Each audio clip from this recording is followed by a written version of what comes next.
Hello. Good morning. Good morning, everyone.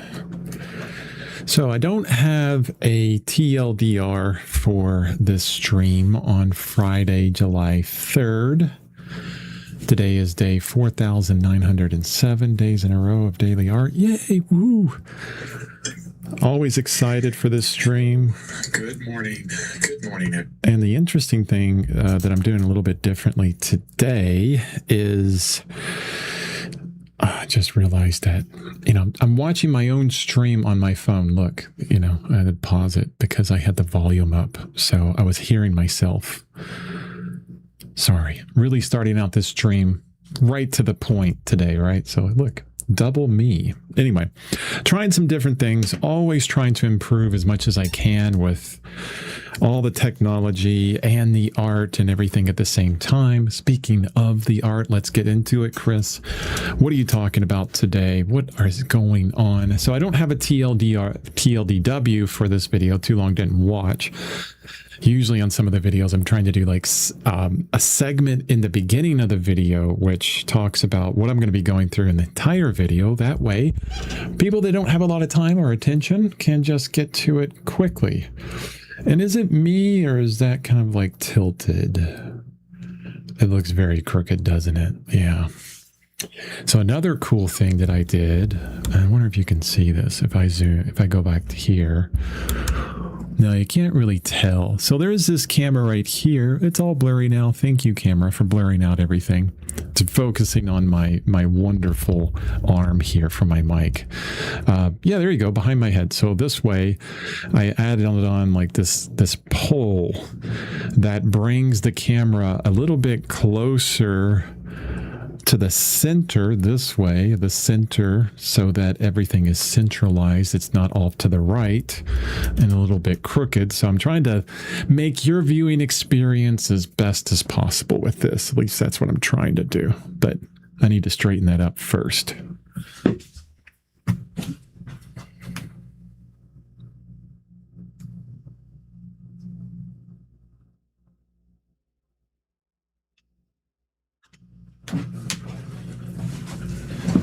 Yeah, that's better. That's better. There's all these things, all these like little, like when we get into artwork, when we get into, socializing all, our life online and letting people into our space and doing all this stuff, there's a tendency, hey, Omar, welcome. There's a tendency for us to be a little bit nitpicky, and that's me. I'm a little bit nitpicky this morning. Hey, Chris. Hey, Chris says, hey, Chris. It's not confusing at all. Not confusing at all. I am overly caffeinated today. So that's going to be fun. Yay. I need caffeine. I definitely don't need caffeine. So what are we talking about today? Let's get into it. Let's get right into it. And hopefully, Omar, if you have any questions about what we worked on yesterday, I still have it to the side here. So we talked all about color yesterday. So if you have any questions, I did see your images of all your brushes and things. So thanks for sharing that. This was a lot of fun.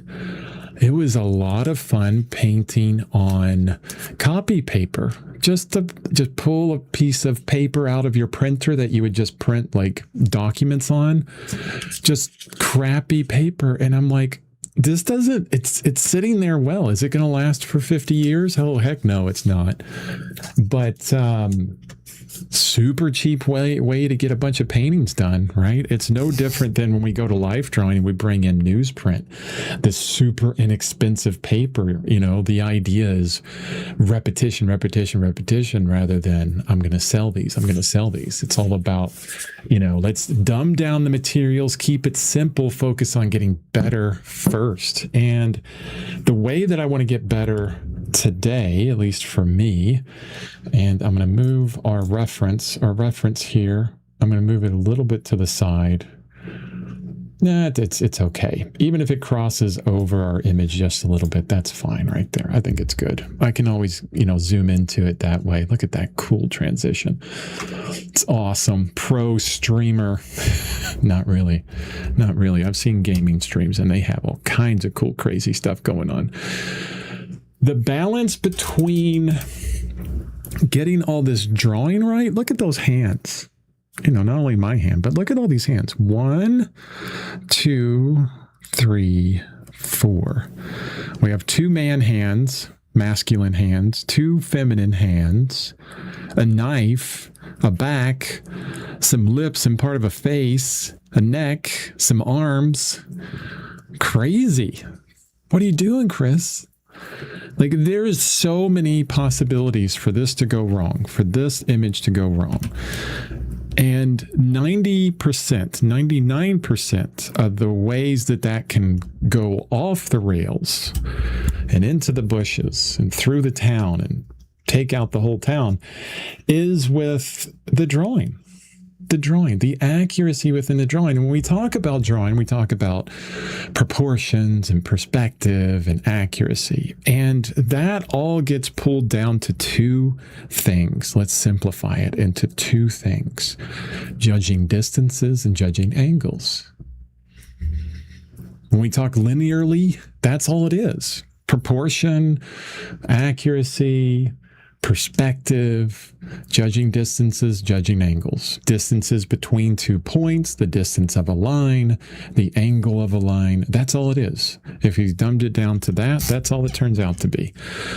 And being able to judge those accurately, like my references over here, you can see the iPad just a little bit, just to make, everything a little bit more confusing. Actually, it looks a little bit better that way. But I like having, a little bit of that color study we did yesterday kind of showing. Now, let's move it back. Anyway, so I want to balance the expressiveness that I have or want to make within this painting. I want to balance that expressiveness. And you know what I should do? The painting I finished the other day, what was it, day before yesterday, is actually right here. It's a drawing on the wall. So it's right there, but it's in blurry because it's in the background, right? I think I should have my latest paintings like up here so that I can reference it. Not only for you, but actually more important for me. So let's do that. I'm going to go grab it.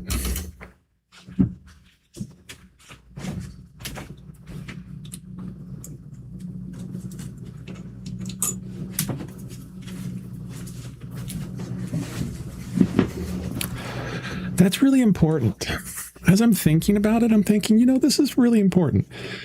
Not just because, this next painting is a continuation of this, which it is. It is a continuation of what I'm seeing here, what I'm working on here. It's actually the exact same grouping of photos from Satine Zilla and those references. So it's still the same 2 models, similar lighting. Sorry, I'm pulling some tape off the back of it. But it's pretty similar, okay? And if I could hold that up there without touching it, because I don't want to, it's wet paint. So some similarities there. You can still see this model, their hands are kind of in the same position, yet now they have a knife, right?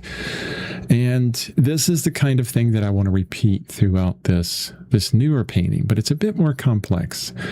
The drawing on the hands for this latest painting, pretty good, not perfect, not going for super accuracy. I mean, look at those fingers right there. Definitely not accurate, but not so off that they're distracting, that they look like if they were way off on the drawing, we would kind of cue into that. And maybe there is some of that that's there, but I don't think it's enough where it pulls away from like the narrative or the focal point of what's happening. And I want to try and repeat that again, but in a more complex way for this painting, because now we have 4 hands and half of a face. And it's pretty small as well. I did have to go larger. So this is 6 by 9 here.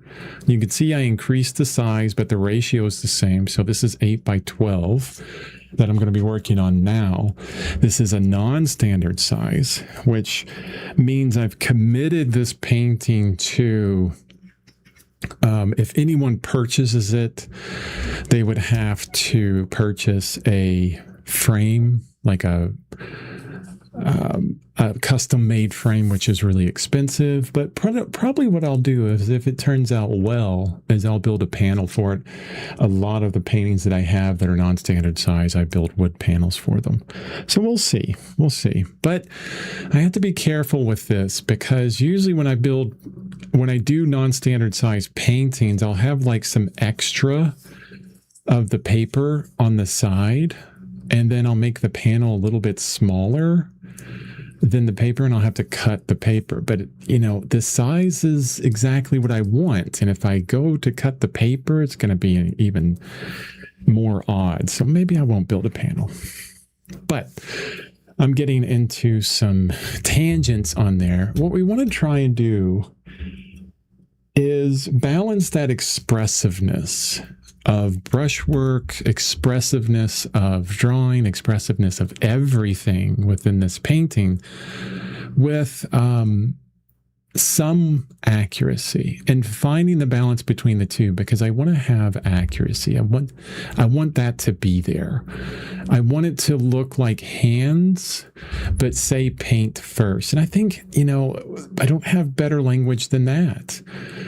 We look at the paint first when we're thinking about abstract works like Jackson Pollock, Rothko. It's all about the paint on the canvas. But when we look at someone like, a million representational artists, Soroyev, John Singer Sargent, Rembrandt. When we look at these artists, we think about what is represented first, like the object first. But there's kind of like a blur between the two. Like, you could have on one end a Rembrandt, on the other end would be abstraction, but there's all these steps in between. And I want to find that step in between where I can be expressive, yet have it accurate enough so it doesn't look weird.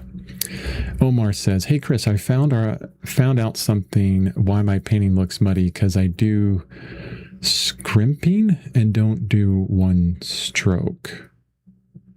Scrimping, that's a cool word. Scrimping. So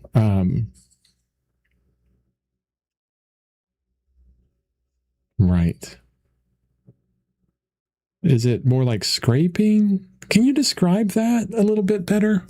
Is it kind of like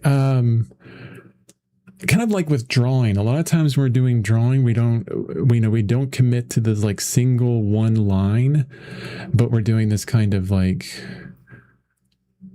trying to find that line as we go. Maybe the same as with painting. So instead of like going bam and putting it down, you're kind of going dot, dot, dot, dot, dot, like, it's a little bit of a lack of confidence within it. Maybe it's something similar than that. Oh yeah, I hid the hammer up there somewhere. Sorry. My wife needs a hammer. Oh my God. Watch out. Watch out. I'm going to hear a bunch of banging. Not sure why. The cool thing about watching the stream myself, of course, here we go, double stream. Look at the back of my head. Sorry about that. I can watch the ads too, because everyone loves ads. If I could turn off ads on this stream, I would do it. Maybe I should. I mean, honestly, to be completely transparent on this, I look at ad revenue from any of my videos and it's like $1, $2, maybe something like that. It's not even worth it. I mean, you don't make a lot of money in, as blending. Oh, okay. Yeah, not a lot of like separate strokes. So you're doing a lot of blending on the paper or the canvas that you're working on, because that makes a lot of sense. A lot of artists, when they first begin, because I know you've only been doing it for a few months, and even a friend of mine, she's been painting for a few years, but there's this kind of connection to whatever you're looking at and wanting that exact same transition of the photo that you're looking at, which makes complete sense. When we start out, we're very referential. We're very connected to the photo that we're looking at, okay? And our main focus, and this is completely natural and fantastic, is how I began. My complete focus is looking at what I see because I like it and I want to reproduce that in oil paint. And yeah, a lot of blending is involved in that. And only when we move further on, we get more confident, do we move away from a lot of the blending and things like that. But as far as the muddiness is concerned, whether it's blended or not, thinking about color as we talked about yesterday in a more analogous way, being very careful crossing over and neutralizing your colors by crossing over from one side of that color wheel to the other.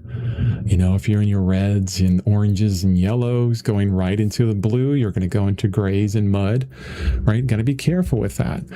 So you can have the entire painting that we did yesterday in this very monochromatic way of warm colors, dark to light, but all warm. So let's see how this shows up for you, because it's a very light color. Okay, you can see that. So what am I doing? What am I doing right here? We're going to start with this. Keep asking questions though. Don't worry. Don't worry about interrupting me. I'm going to interrupt myself anyways. I just decided this as I begin this painting. Usually when we start a painting, or when I've started paintings, I'll start drawing out in an umber or something like that, like a darker color. Right now I'm starting out with something very close to white. It's got a little bit of this lemon yellow in it and yellow ochre. And I'm doing this because I want to prepare the paper for transparency. So I want to give myself this opportunity to be able to scrape down to just the whiteness and something very light. And if I went in and I started drawing this with burnt umber, that could be a problem. I'll try and scrape down, but the burnt umber is going to stain into a very darker color, and it could be an issue. And as I'm drawing this, we're going to talk about the drawing first. Okay, and you can see I'm using linear lines. This is 140-pound hot press, very smooth watercolor paper, and it has 2 coats of PVA size on the top. Okay, 1 coat on the back just to keep it from being too bendy.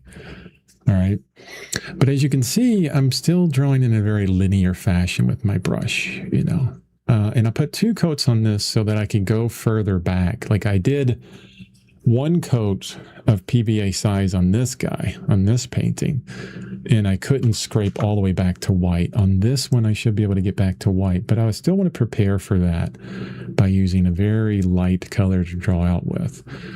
And as I draw this, I'm thinking about very big shapes. Not going to get in there and start rendering fingers.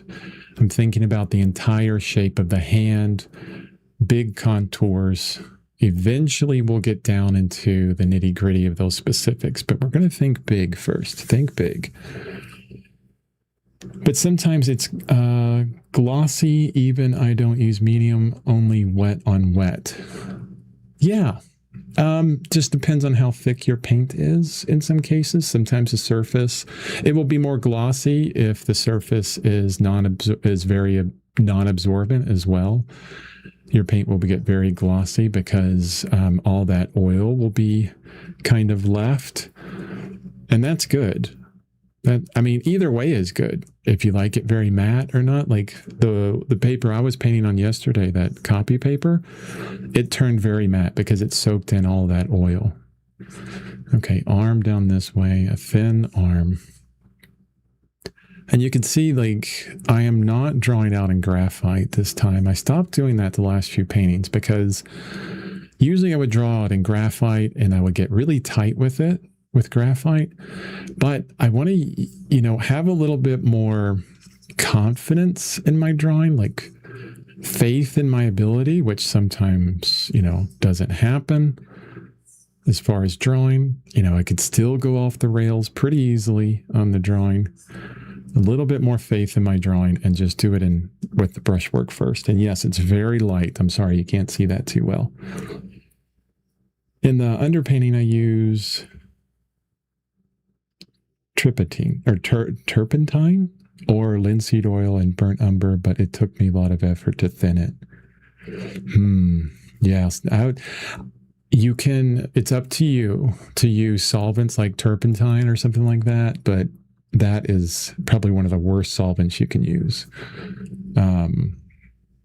It's really bad for your health. Yeah, definitely. All those fumes. I would go with linseed oil if you want to thin out. It's going to be a lot more oily.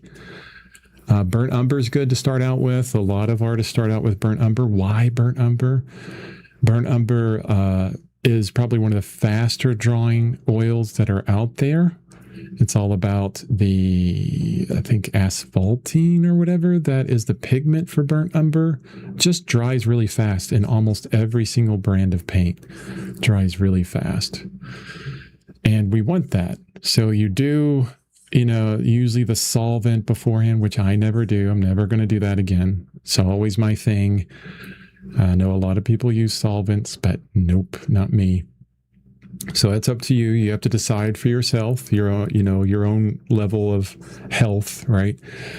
But solvent and burnt umber, that initial drawing layer will dry really, really fast because with the addition of those two. And that's why you use it, because you want that to dry fast because you want to go over it again. Definitely. And that really affects how the paint layers really soak into the paper, how things function when you go over the top of it. Yeah. It's a whole different feeling. And that's the one thing about oil paint. And I was just talking we went out to breakfast this morning, talking to another friend artist, metal guy, does a lot of metal stuff. And I was talking to him about what I love about painting and oil painting, or any painting really, is how infinite it can be. Like anybody can come into this infinity of painting and do it in these different ways. Every different way, different as any person on the planet. And not one of them are bad. The process is bad or good. It's just a process. And it's all based on kind of like the feeling of the paint, how it works on your surface, how it works with your brushes, your own sensibilities, everything. So there's no bad way of doing things. It's kind of like when I asked you, Omar, in our email, I said, hey, let me know of your supplies and what you're working on. There's no bad answer to any of these questions. Any question I ask you about art, there's not really a bad answer. You could say, oh yeah, I work with the worst solvents available, and that's how I like to do things. I'm like, okay, it's not me, but that it's your art game. It's how you like to work with things. There's not any bad way of doing it. There's no right, there's no wrong anymore. It's just, it goes within feeling. Sometimes it's glossy, even if I don't use medium, only wet on wet. One thing that you'll notice, Omar, about oil paint is after your painting is done and it begins to dry, or if it completely dries, there'll be parts of the painting that will be very matte and then parts that will be very glossy. Even if you didn't use medium or any additives or whatever, that is a part of oil painting itself. It depends on so many different things for all those little brush strokes. It could be the particular pigment that you're using, because certain pigments, certain brands, and it changes between pigment and brand. Some of them go on a little bit more glossy depending on how thick you put them on. And it's one of the main reasons why we varnish after the oil painting's done. Not just to protect the paint layer from dust and anything else that may hit it, and light and all that other kind of stuff from the future, but also to even out all of those moments within the painting that go glossy or go matte. You even that whole surface out, which is also, a decision that we make. Like, do you have to do that? No. I mean, there's some artists that prefer that unevenness and really work with that, right? Like I said, there's no right or wrong way to do it. If I tell you, like if I say this is what is done in some instances, as far as like a medium or varnish or whatever, you can choose to do that or not. It's never this thing where, oh, Chris says this is the way to do it, and it's the only way to do it. No, no, no, no. It's like you choose to use that tool or not. Hey, Royal. Good day. Yeah, good day so far. Hot, though. I'm going to turn on my fan. Be right back.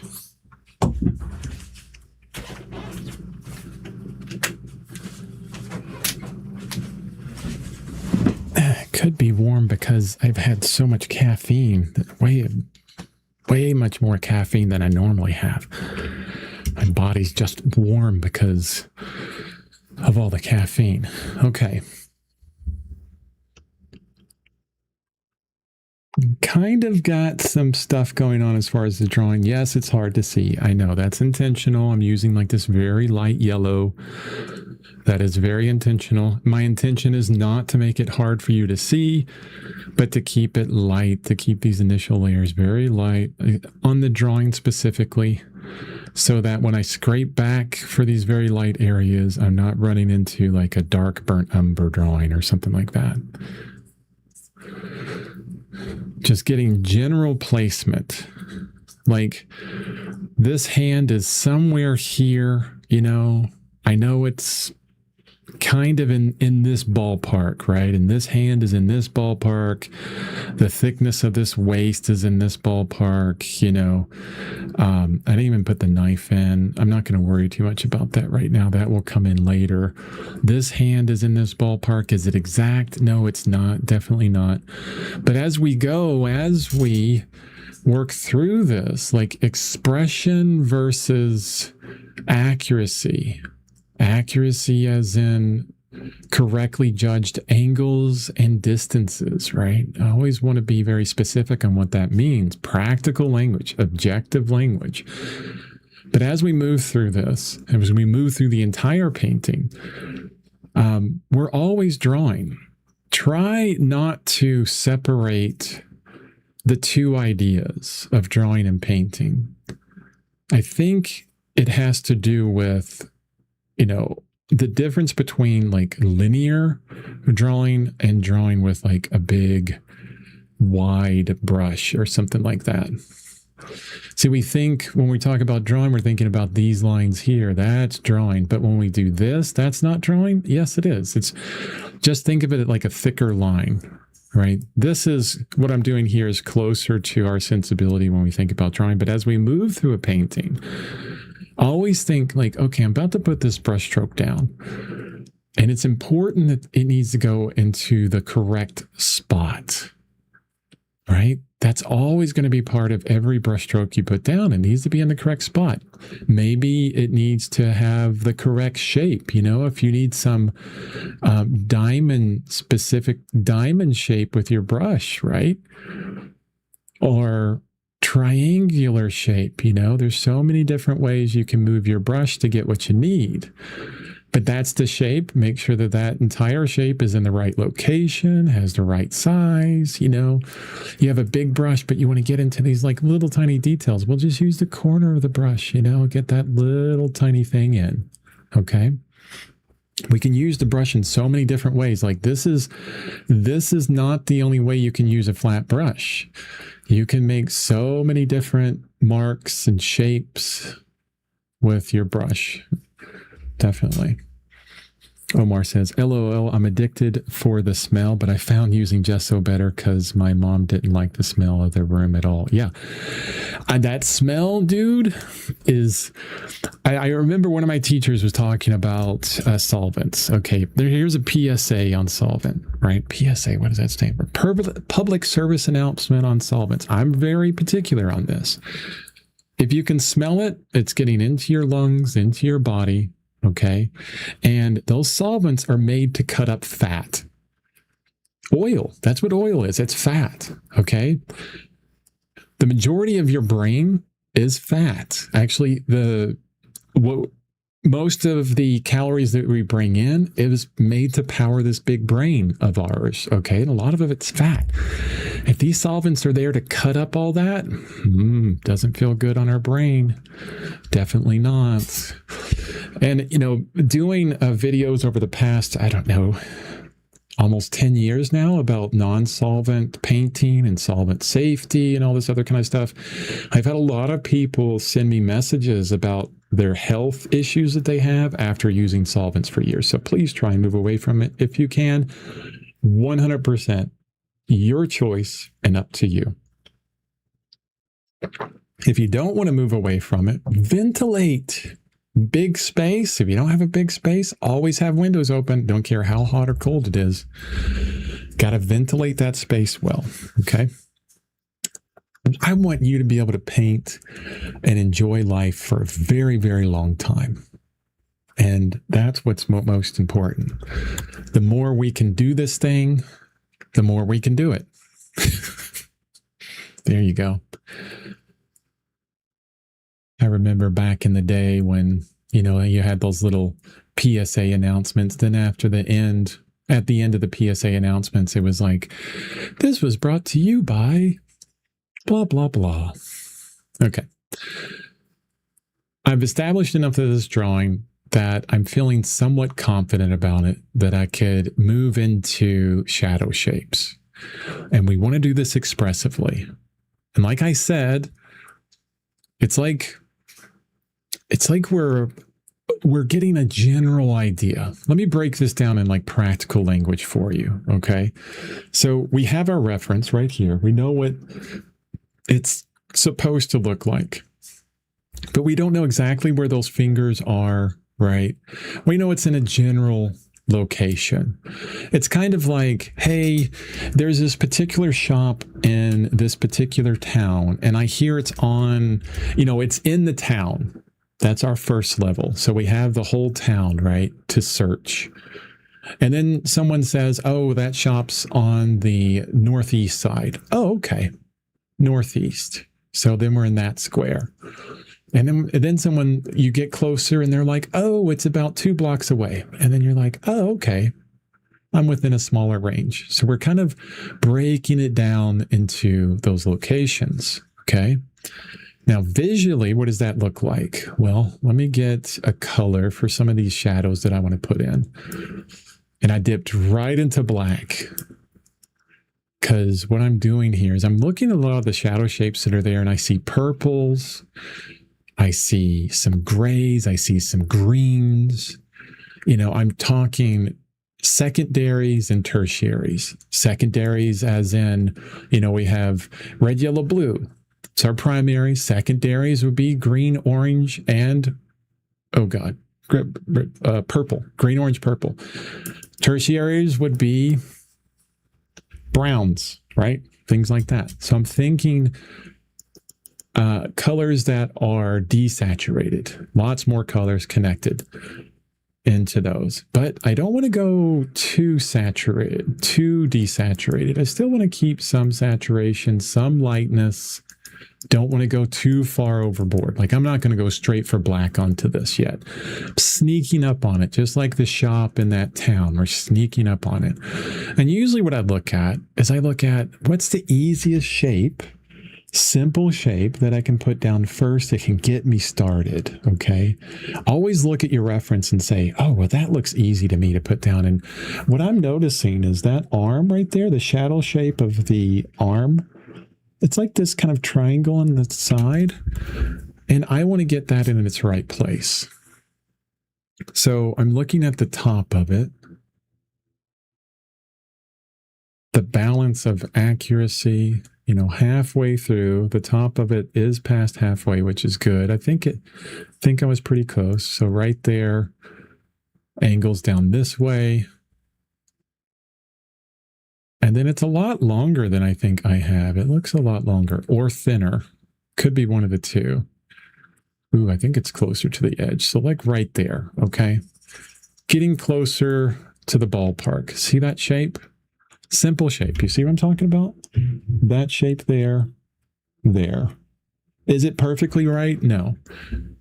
No, it's not perfectly right. Not thinking about that. Just thinking about, looking at these shapes in a simple way. I'm not thinking about how, there's a Terminator shadow on this side and it gets a little dark, a little lighter inside of the kind of the whole of that shadow. And then up here at the pit, it's a little bit darker. I'm not even caring about the exact hue because it's a little bit more blue than that, maybe a little bit more purple. No, I don't. It's okay. It's okay. I just want that shape and I want it darker than anything else on the canvas. It could be a very gray color and then we massage it into the correct color further on if we wanted to. I like to get it somewhat close so that it's a little bit helpful. I don't have to like redo a bunch of that. And then instead of moving from here to like all the way up here, like top left, like this, a bit of this person's face, I'm here and I'm going to, like I would walk down a block, I'm going to go to the next block, something closer to it. And I'm continuing with this analogy of like we're walking through a city. Because I was just walking through a city, our downtown here in Pueblo. I was doing that, went to my favorite coffee shop. And what we can do that is a little bit easier is we move from one space to the next that's close to each other. So we say, okay, this block, this shape is pretty close. I'm happy with that placement. And continue with that little bit of shadow that's kind of poking out on the forearm. And then I'm going to go with the forearm. And I'm focusing on shadow shapes here. Shadow shapes first. Okay. Why shadow shapes? If I have white paper and I just put shadow shapes on top of it, it will give the fastest and most clearest understanding of the entirety of the painting right away. Have you tried markers? Okay. Have I tried markers? No. Like to start? Hey, Matthew, welcome. Glad you're here.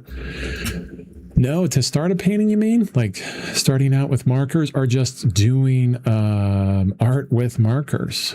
Because, I mean, yeah, we've all used markers, but I haven't done like anything serious with markers. Yeah. But as you can see, like I'm moving down the arm, I'm moving to this other shadow shape. I could even go a bit above, and I'm looking at how there's a separation between the shoulder and the shadow of the hand. And I'm being very careful in some of this placement here. And then I look at the shape of that shadow. The great thing about shadows is when we look at them, we can simplify them into the shape that there are a little bit easier sometimes than the light areas. You see, I'm just kind of drawing out that shadow shape. I'm being a little bit too careful. That's why I did that expressive mark right over it. I want to balance this expressiveness with the accuracy. And I'm trying to find that. It's the reason why I didn't have a TLDW at the beginning of this is because I don't know how this needs to go for me. It's part of trying to figure out what that balance between accuracy and expressiveness is for me, what that means for me. Hey Jay, what's up? I painted an Italian landscape today. So you were in Italy painting an Italian landscape or from photo?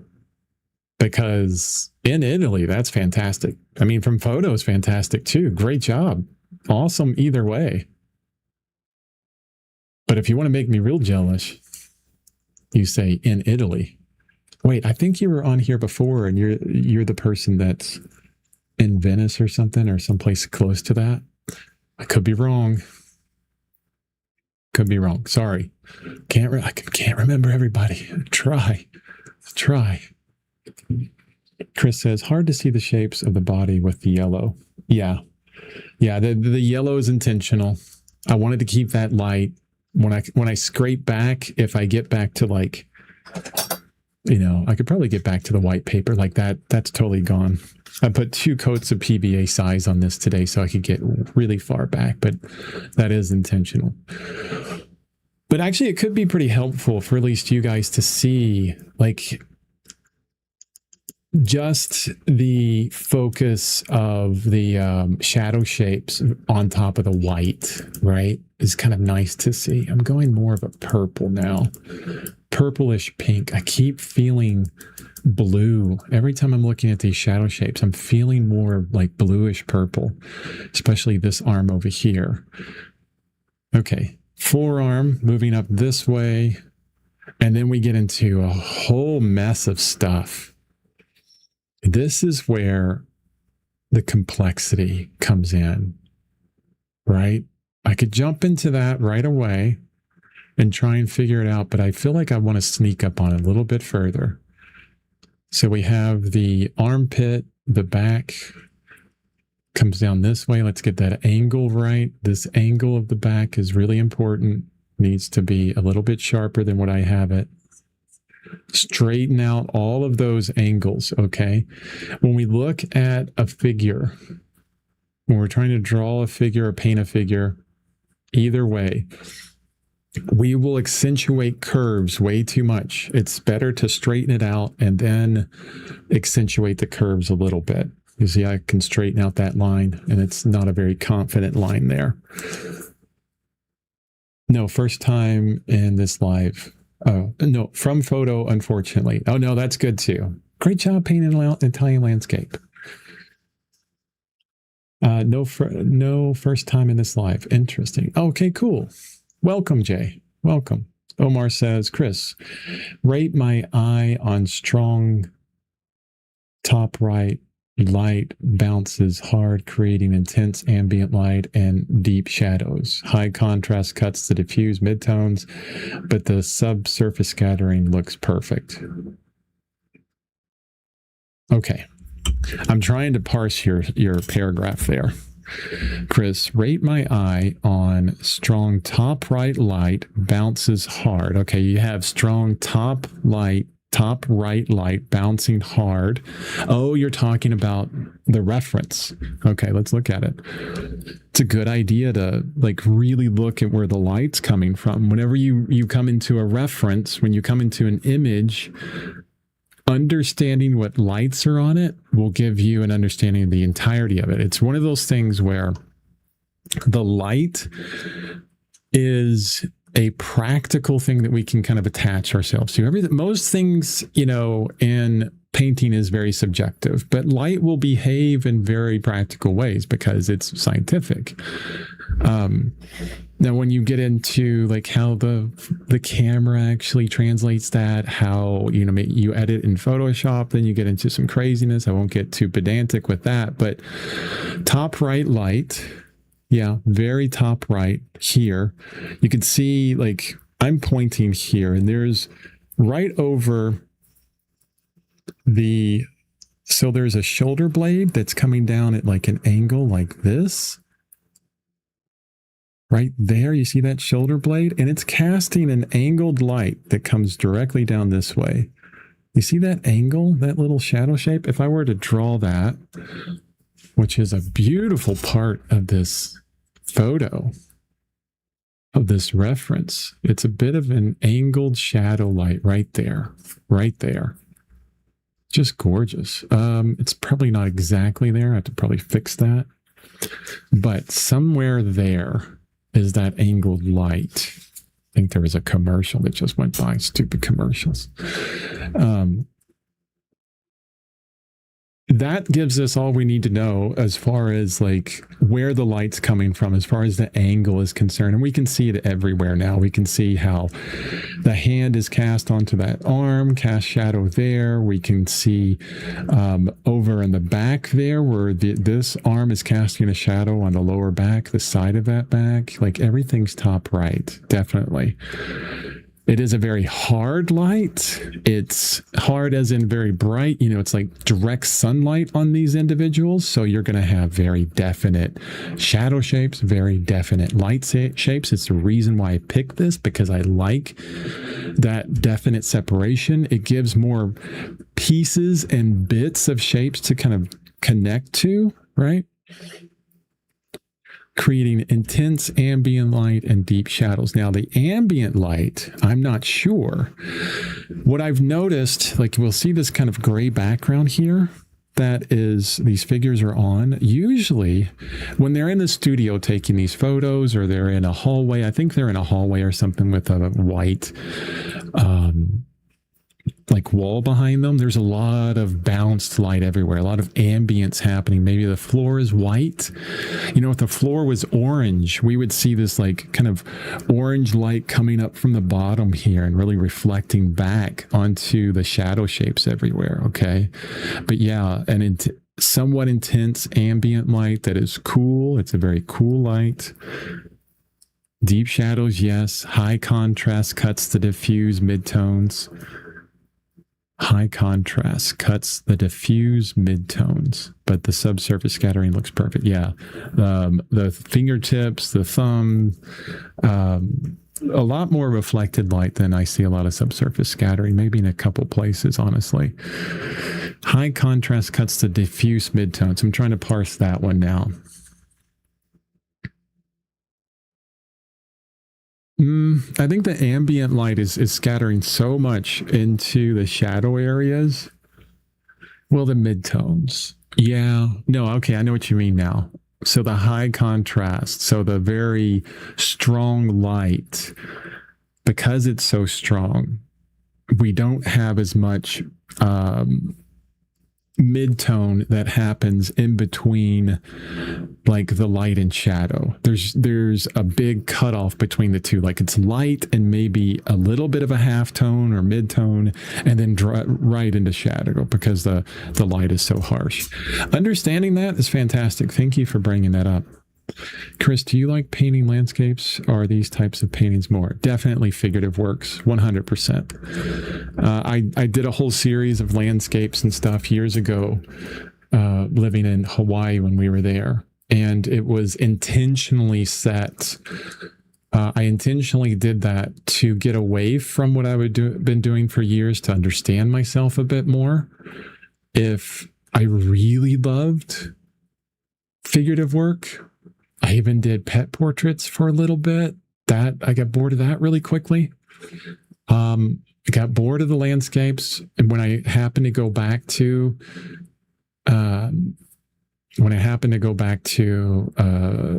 portrait, it was like coming home. It was fantastic, and I was like, "Oh, I'm always meant to be here. This is where I'm meant to be."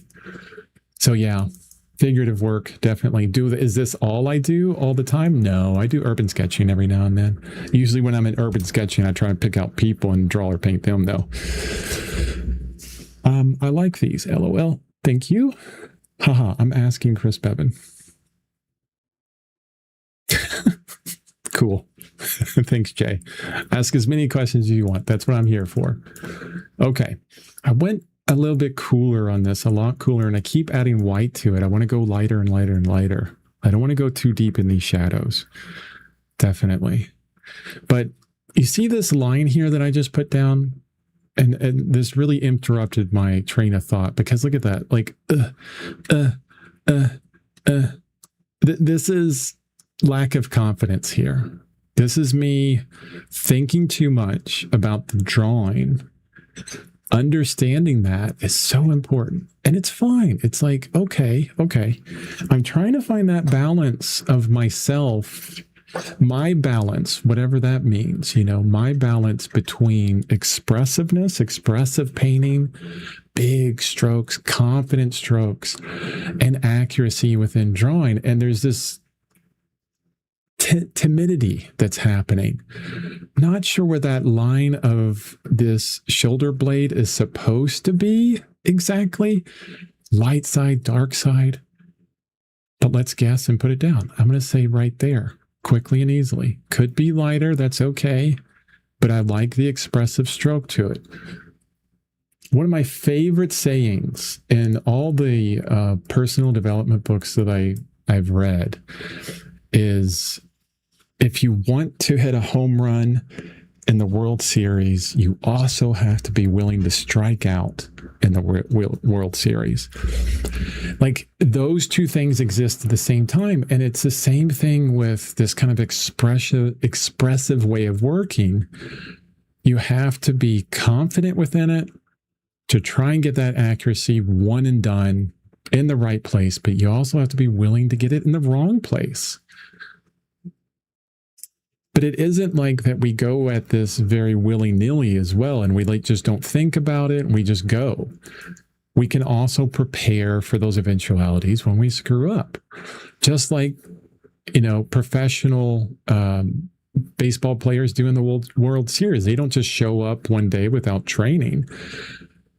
And they still, get the best night of sleep, I'm sure. They eat the best. They warm up really well. They have a plan for the game, how they're going to go at it. We could do the same thing for our artwork. So when I come into this, I'm still kind of sneaking up on it. Still have some plans so I can be expressive, but at the same time, I have some ways to kind of come back to not mess up so much, not strike out so bad, right? And this is one of the reasons why I put 2 coats of PVA size on here. So when I think it's in the wrong place, I can pull it right back out. You see that? And not only that, I love the mark making that a palette knife will make. Palette knives make some really interesting marks. Thinking about that whole shadow area, I could get deep into the knuckles and the separation between the hand and the back. No, let's one shadow shape, one thing. Big ideas, big ideas. We can get into the nitty-gritty eventually. How long does these figure paintings usually take for you? This one's a little bit larger. I like painting small. This is 8x12. Lately, I've been painting a lot of 6x9s. 6x9. One of them took 7 days. That's not actual time. Actual time could be a little bit different. Here's what you do, Jay. Go to my website. See it down here, chrisbevan.com. You can do that while you're listening to the stream. And at the very top, in the navigation, daily art, all of my paintings, and even in my gallery, you can tap on any of the paintings in the gallery. It'll tell you how long each of those paintings took. It's important to me to express that. So you can see what number of artwork it is. I think I'm in the 2000s now. You can see how long it took, when the day I began it, and the day I finished it. Some paintings take months that I've done. Years ago, I was doing big paintings. They took months to complete, but maybe the hours is a lot less because it was like a half an hour a day for 6 months long, something like that. I love this moment on that arm over there. This like cast shadow that comes over the shoulder. There's so much beauty in this. It's so fantastic. Could just revel throughout this whole thing. This arm here. I'm being more expressive now. I'm getting confidence. As the more I talk on these streams, the more I express my feelings and my understanding within what I'm trying to do. And this is why this stream helps me out a lot. The more I do that, I think I'm more confident I get with a lot of this. And I said before on a stream, sometimes, even if it's in the wrong place, if you're confident about it, if you're intentional about it, it will look better. Isn't that weird? Like how that happens? Like I can't explain to you like in objective terms why that is. It just feels that way. And that's why it's kind of so subjective. So all down here. So when we look at bigger, so this whole shape down here, all shadow. Do I care about the underwear or how the glute gets a little bit of light, all of that stuff? No, not yet. We're not looking at that yet, okay? Eventually we'll get into that, but what's most important about there is that I just get kind of a bigger shape in, okay? Big shapes, big ideas. And if you ever think like, oh, this is me making up a bunch of stuff, no, like everything I do, everything I talk about here has come from things that I've learned from other people, other amazing artists over the years and years. And you can see I'm avoiding the complexity of this hand here. I'm avoiding the complexity of this hand.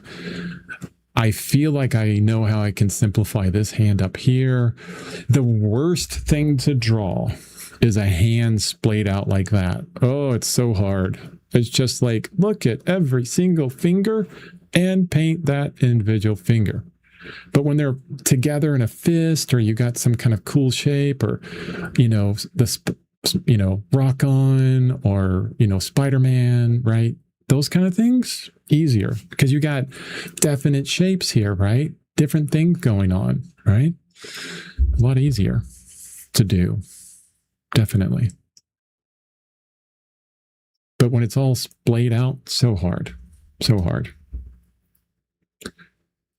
Yes, I use a palette knife for the landscape. Really fun. Palette knife's fantastic. I love using those for just like different ways of doing shapes.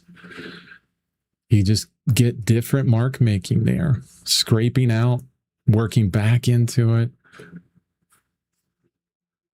Okay, so this whole head up here, the back of this head, one big shape. I'm not worrying too much about the value or the hue. I'm getting somewhat close on these values and hues, but I'm not worried too much about it. It's more like blocking in close to it, but not getting too detailed, too caught up. Like what I'll try and do here is I'm going to block in this whole area of fingers very lightly. You can see I'm like barely touching the canvas. You see all these marks where it just shows like that's the brush barely hitting the canvas. It's more, you see more of the bristle mark than anything else. So very lightly touching this.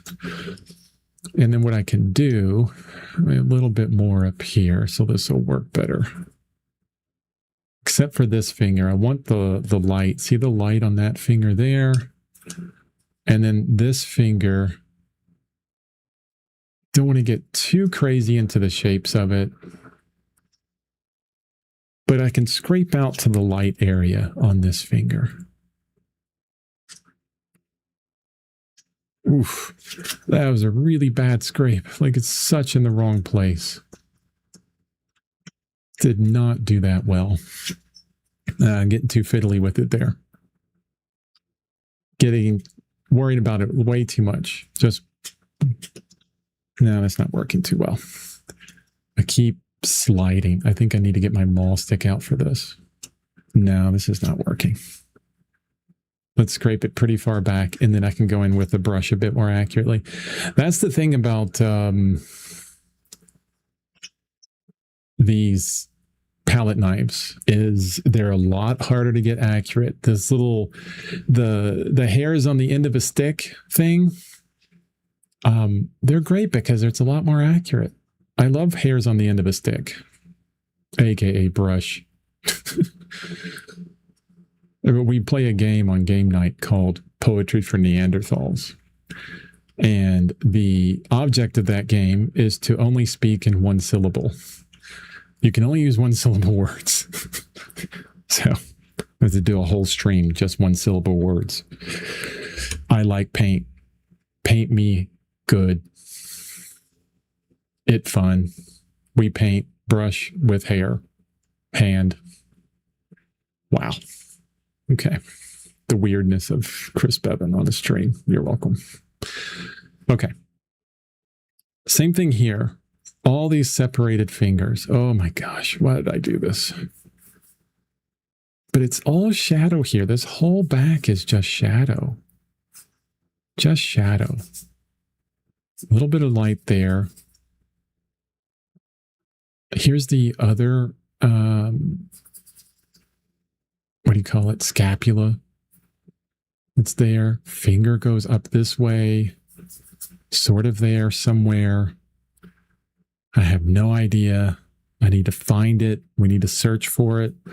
This is why painting can get so hard. It's like we want it to be like the same thing over and over again, where there's this definite, and we know that, oh, if we just follow these 5 steps, we'll make a good painting every single time. But no, it doesn't work that way. It never works that way. Oh, this is the same exact image. I'm just doing it again. It should be easy. Then all of a sudden it's like, oh no, like things just fell apart and I don't know why or how. And that's also the great thing about painting. It's always challenging. This art game, it is challenging all the time. I do want to do this. I want to get a little bit more into these reds for the ends of these fingers here. I think the major shape of this hand down here can be a little bit more expressive though. Shadow shapes. I got a little bit more confidence as I'm working, as I'm moving through this. I'm feeling a little bit more confident. Are things in the right place? Heck no. They're a bit far off. But I'm focusing more on the expression, and I have more confidence right now is because I scraped out a few places, and the 2 coats of PVA size is letting me get back to the beginning. Like I can erase.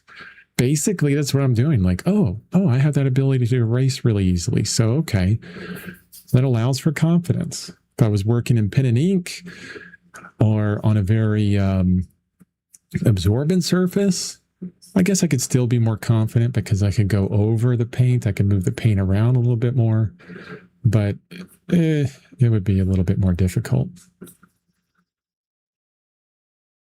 See, that's like totally off on the hue. It should be all gray and dark back there, but that's okay. Just the value first. You can see how incongruent these colors are now here, like with everything else I put down afterwards. And this is what happens when we're painting in a lot of ways. Like we'll start out in a certain way and we're like, okay, we're kind of guessing, we're getting close. And then as we move through, we get closer and closer with value and color. And the initial strokes look a little bit off, and that's fine. That's fine. So try and lighten that up a bit. Let's destroy some of those edges too. Feels a little too iffy there, but that's okay. We can work with it. Okay. I missed some of these comments. Yes, I use a palette knife for landscape. Really fun. Yes. So do you think I really develop a pro artist eye? Can you develop a pro artist eye? Yes. That's easy. Well, no, it's not easy. It's simple. It's simple, not easy. To develop a better eye, what do we mean by that? You know me, I always got to be practical with some of this language. What do you mean by a pro eye, professional eye? Well, let's talk about that within a drawing sense. I am able to judge exact distances and spaces and angles quickly and simply when we're drawing. You've basically established a more accurate eye with comparing distances and angles. And what does that take? Like a lot of drawing, basically. A lot of getting it wrong, seeing where you got it right, and then fixing it, right? But yeah, it just takes a lot of time to do that. The same thing with color, meaning value, saturation, and hue, understanding that, and then the mixing of it, right? You can definitely develop a pro artist eye. Just do it more, pay attention to your mistakes, really unravel those mistakes and understand them with a practical language. You'll get better a lot faster, right? Why I can't see purple and pick. I need to use Photoshop to recognize colors. Oh, interesting. I don't know why purple is difficult for you to see, but understanding that it's difficult for you to see, like that particular secondary color, and understanding that you have difficulty with that is the very first step on getting better at it. I have found that people that understand what they get wrong more often are the people that get the best at that particular thing.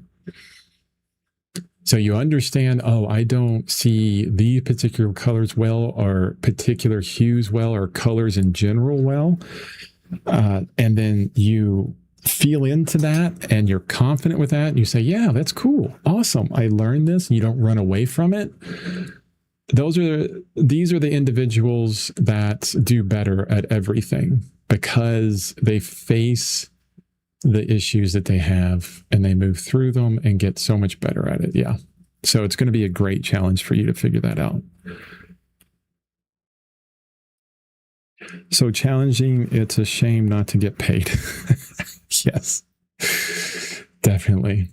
What's PVA? I'm not sure what PVA means itself, but if you look up on online for PVA sizing, okay, Gamblin has a PVA size that I use. Gamblin is the company that makes oil paints, and originally, back in the day when oil painting was beginning, hundreds of years ago, right? They would size their canvases with rabbit skin glue. And it was made out of parts of rabbits, okay? It'd be boiled down with a double boiler and all this other stuff. And it made this wonderful thing that you could do with, like, if you had raw canvas, you would put this rabbit skin glue over the top of it. And it would seal that surface, that fabric, that cotton or burlap or whatever you were painting on. What's the other one? Anyway, the canvas that you're painting on, you would seal it first, and then you could put like an oil ground on top of that, or you could put like an acrylic gesso ground on it for like modern painting. But I don't want to sit there and have to boil up rabbit skin glue, which supposedly smells terrible. And, if you're a vegan, or if you, have issues with things made out of animals, that's a problem too, right? So Gamblin makes PVA sizing. So PVA is very similar to rabbit skin glue. It's the alternative to it. It's vegan, and you don't have to boil it up. It comes in a jar, super simple and easy to use. And its main purpose is to seal the surface away from the oil and to change the surface so it's a little bit more non-absorbent for archival ideas, as well as like the non-absorbency. The one thing about oil paint is whatever surface you put it on, like if you put it on raw wood or especially fabric or raw paper, it will eventually eat into that paper and eat it up. And that's, the chemical process that happens within oil paint. So it's why many artists will size or gesso. It's why all canvas comes gessoed, to protect the canvas from the oil or whatever you put on top of it.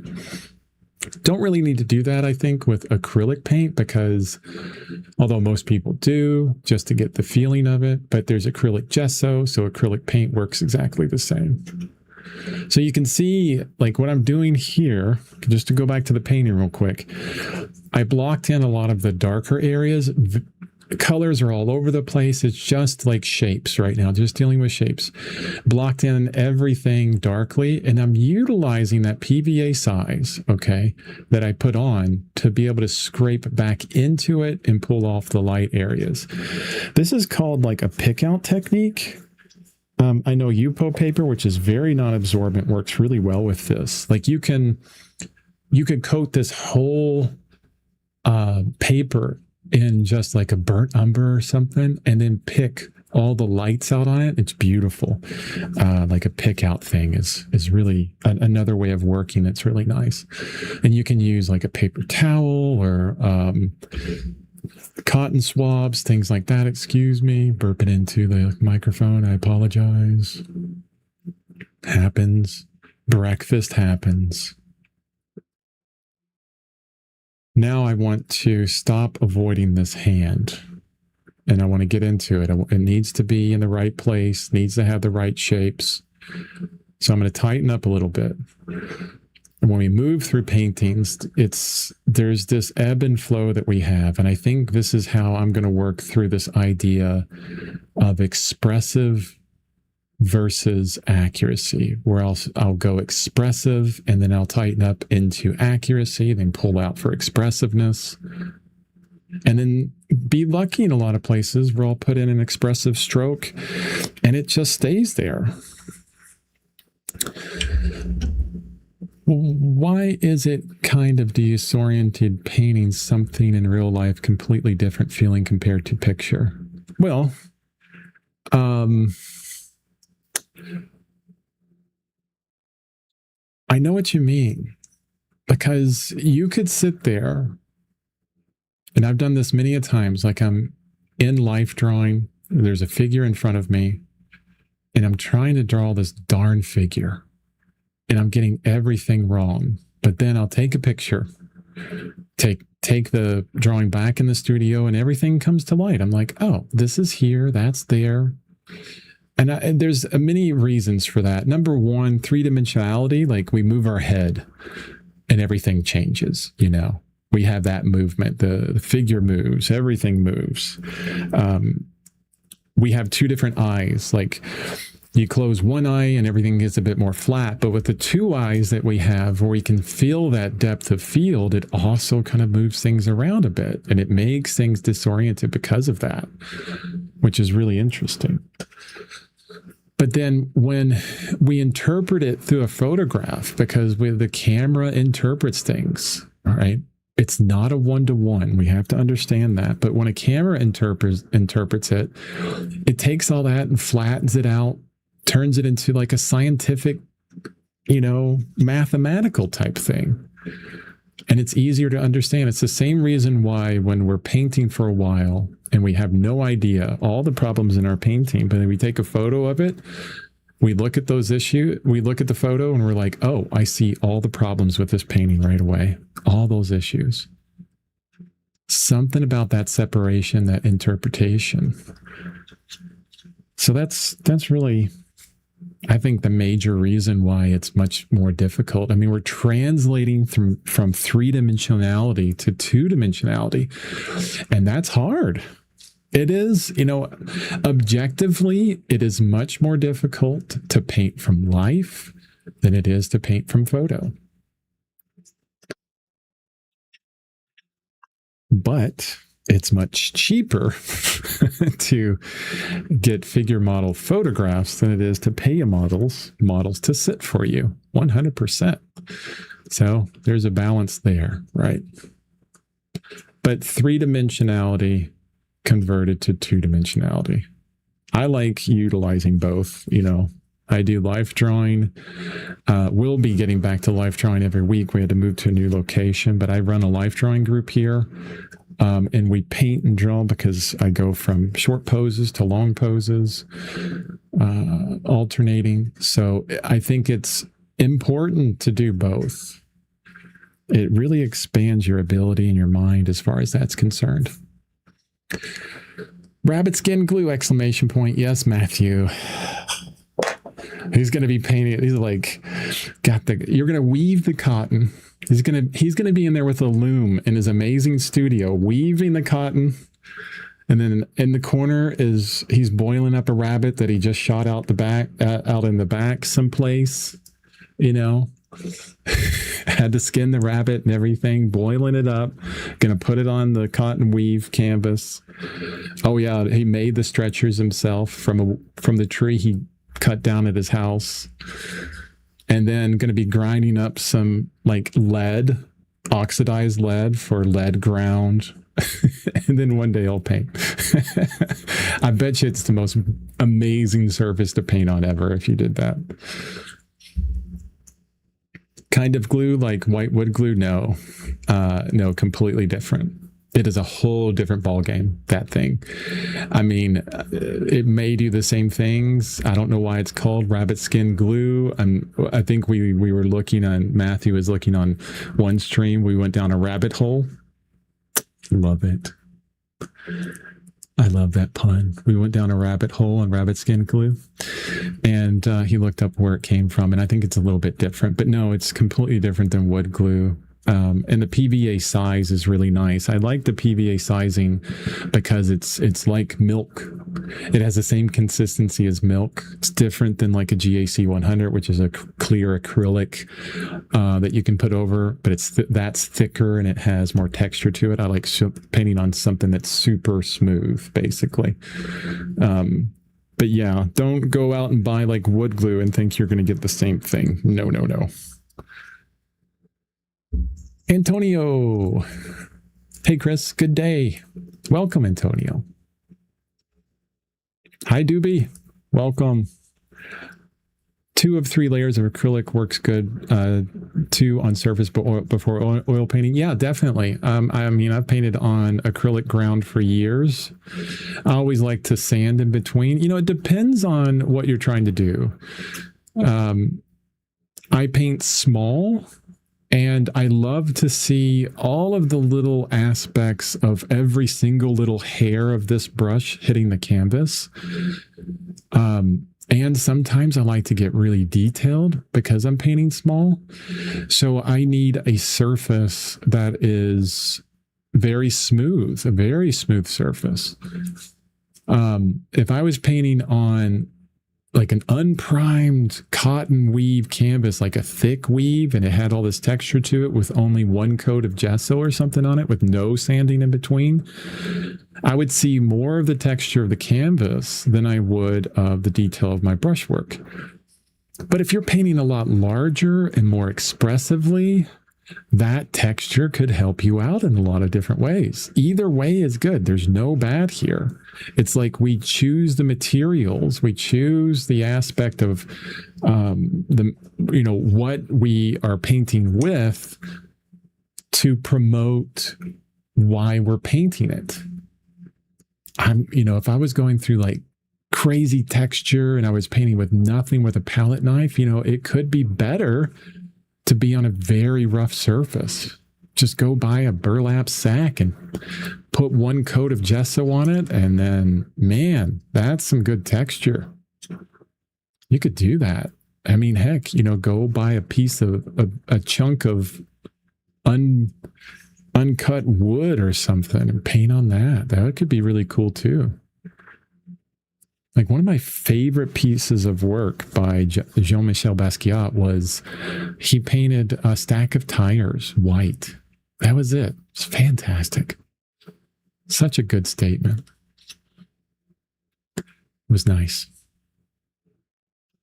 I mean, look at Jackson Pollock, abstract expressionist, right? Did he care about how smooth the texture was? No, he just rolled out a big canvas and started dipping and throwing. That's what he cared about. So yeah, it depends on what you want. But if you want something like super detailed, like you're getting into like the 1 and 2 hair brush thing and like down into the super photorealism, I think it would be best if you had or utilized like a very smooth canvas. That could be better for you. So it all depends on what you need to say with the particular painting that you're using. That dedicates materials. Also, like I always say, and I've talked about this before, is defining before the painting what you want to say within the painting. And that will tell you where your focal point is, what kind of texture you need, what materials you need. It will tell you everything.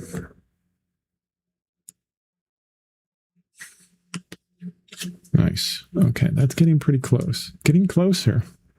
It's resolving. Through the fog, we're starting to resolve something. This needs to be a bit darker for you.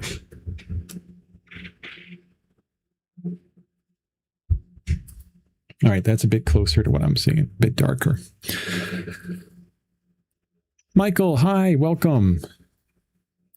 I use a clean rag instead of a palette knife. It helps me achieve soft edges. Yeah, I was also talking about Q-tips or cotton swabs, because Q-tips a brand. I don't want to get pedantic about that, but definitely your finger works. Like if soften out that edge real quick. Bam. Fingers in some instances help. It's another reason why I don't like working with heavy metals, because I put my finger in my paint sometimes. I don't like getting too much paint on me though. I don't like that. Okay. Looks like underpaint at the moment. Yes. Just started this painting today. Blocking it in, getting an understanding of where everything's at. This hand is going to be a big issue. If I don't think about this a little bit better right now, the drawing accuracy and everything, it's going to be a problem. There's an ad. I'm watching an ad on my phone. I wonder if the ads happen at different times for different people. It'd be nice if like the streamer on YouTube was alerted that there's an ad, and then I can shut up and then wait for the stupid ad to go away. I think I might turn them off for the streams if I can. Because like I was saying, the ad revenue that I get from streams or anything like that, it's so small. The only time that, you know, I could ever make money on YouTube that would be something that would pay more than one bill, maybe, would be as if I had like 100K, 200K followers, people like that were watching my stuff. Maybe in the future, we'll see. I'm not going to worry about that right now. I'm worried about this painting and that hand. If I don't get this where it needs to be right now, it's going to be a big problem in the future. If I don't get a deep understanding of where it needs to go, at least the current placement or somewhat of the current placement, it's going to be a problem. Now, I know the top of that knife isn't halfway, but I have it at halfway. So that's wrong. The top of the knife is going to be probably, probably like right there. So the hand needs to come down a bit. At least the top of that finger. Here's a tip on drawing hands, okay? Now, there are no tips for drawing a hand that looks like that. You have to delineate every single finger. I'm sure there's tips. Okay, there's probably tips, but it's the hardest. But when you have a fist like this, look at what all of those fingers make. Here's a good example. Look at that shape of my whole hand. You know, it's different when they're all out, but when it's together, look at that full contour. Don't worry about like the separation between the fingers. Look at the full contour that the entirety of all the fingers make, okay? Focus on that contour. You get that right, the delineation between each finger will fall into place. Also, look at, here's the only tip that I have for drawing hands that are splayed out like that. So let's look at it larger. So that's this hand here, this big hand. I'm looking at the big hand. It's a big masculine hand. And then follow the knuckles. So we have a knuckle that's here, and then the other one goes this way, and then down that way, and then here. It makes this kind of line. You see that line? Line of knuckles. And then the next set of knuckles, bam. And then we have this kind of angle to here, and then a little bit closer down, okay? And then that knuckle there. You see that? And then right at the tips, we have another knuckle there, knuckle, knuckle, and not really one on the pinky. It will give you that kind of cross line through, that general line through, to help you see the full shape of every hand. But think of it as on a big scale, the big contour.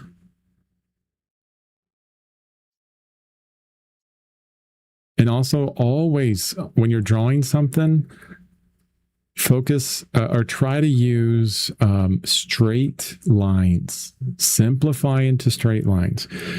We as humans can understand straight lines. Our brains understand straight lines a lot easier than curved lines. It's a lot harder to get accuracy within curves. Oh, linen, that's the other canvas I was thinking about. Thank you, Matthew. Like linen canvas, linen weave is much more closer and not as bumpy. You know, it's a bit more smooth. Linens, like more expensive because of that. It's, what portrait painters paint with. All of the best artists paint on linen. Definitely. It is more expensive. It is really nice. Probably it is objectively, I would say that is the best canvas to paint on linen. Will it make you a better painter? No. I have to say that about every material. The materials don't make you a better painter, unfortunately. If it was that easy, we would all just go out and buy linen and it'd be like, oh, look, a beautiful painting. Actually, I don't wish it was that easy. If it was that easy, then painting would be finite and boring, and it wouldn't go anywhere. I'm really getting into the drawing of this hand because I feel and I know it needs to be a lot closer, because even right now in this very simple stage, when there's hardly anything there to actually see, it feels wonky. Technical term, wonky. It feels inaccurate and off. It feels distracting. When we draw the figure, like a face or something like that, we know. We look at a face that we've drawn and we go, it's off. I know it's off. Can I tell you exactly how it's off? No, but it feels off. We have that feeling, which is awesome. I mean, it doesn't feel good that it's off, but that feeling, that innate ability to tell when it's wrong is a positive, and we can use that. But defining in objective language why it's off, that's where it gets difficult. And then being able to fix it, that's the other thing. So I'm being a bit more accurate on this. And the problem with that accuracy, like I was talking about before, like the balance between accuracy and expression is whenever we start tightening up, we begin to tighten up and get a bit more accurate. Everything gets a little bit more stilted. Stilted as in kind of like herky jerk. Oh, what's the word? How else can I describe that word stilted? I don't know how to define that better than that. It looks a little bit stiff. There you go. See, like this arm needs to go lower. Right away, this needs to go lower. That feels better already. Yeah, I'm really enjoying the 2 coats of PVA size on this. The ability to erase back is nice, and to work it up in shape is nice. It's great, Chris. Thank you, Michael. Appreciate that. Oh, yeah, you're going to grow your own flax out back, too. The real artist makes their own materials. I was joking with my friend Josh. So they got into like a garden, and that's how it started. Started a garden, going to eat healthier, things like this. His wife's like, I think I want to get some ducks. And that's how it all started. Now, Josh used to be an artist a few months ago. Now he's a farmer. That's you, Matthew. Be careful. I'm going to be a farmer more than an artist. Yeah, I grow artist materials. Don't make them, I grow them. I always joke to Josh about it. I'm like, hey, Farmer Josh, how you doing? He's on YouTube as well, Josh Johnson. Not the comedian, the artist, Josh Johnson. But I joked to him. I was like, hey, Farmer Josh, how you doing? Just totally sidetracked most of his day. Had to tell his wife, all right, that's it. No more goats, no more chickens, no more ducks, no more cats, no more dogs. I'm doing nothing but taking care of that and not getting any painting or drawing done. Okay.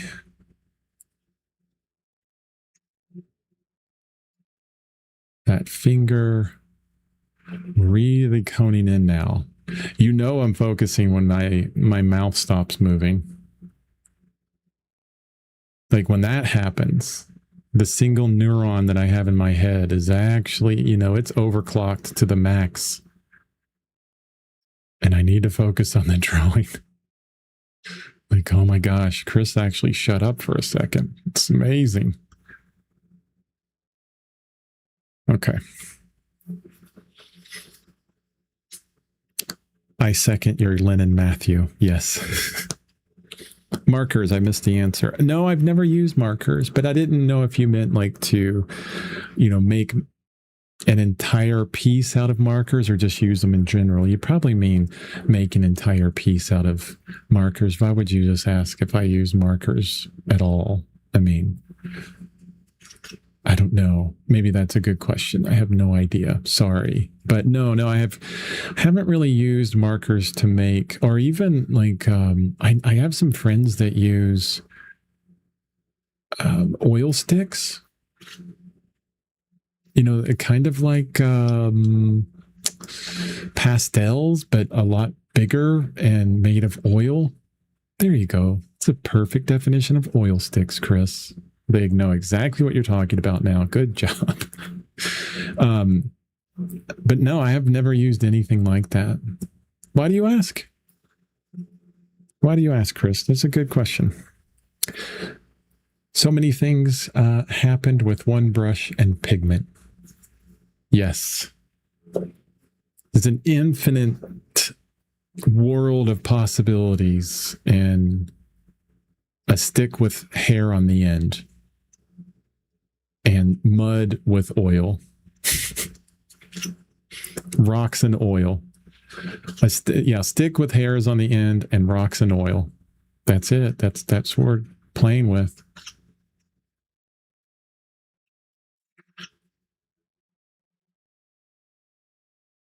I'm really having fun just scraping into this and finding the drawing shapes within that. But what I'm not doing is I'm not comparing enough.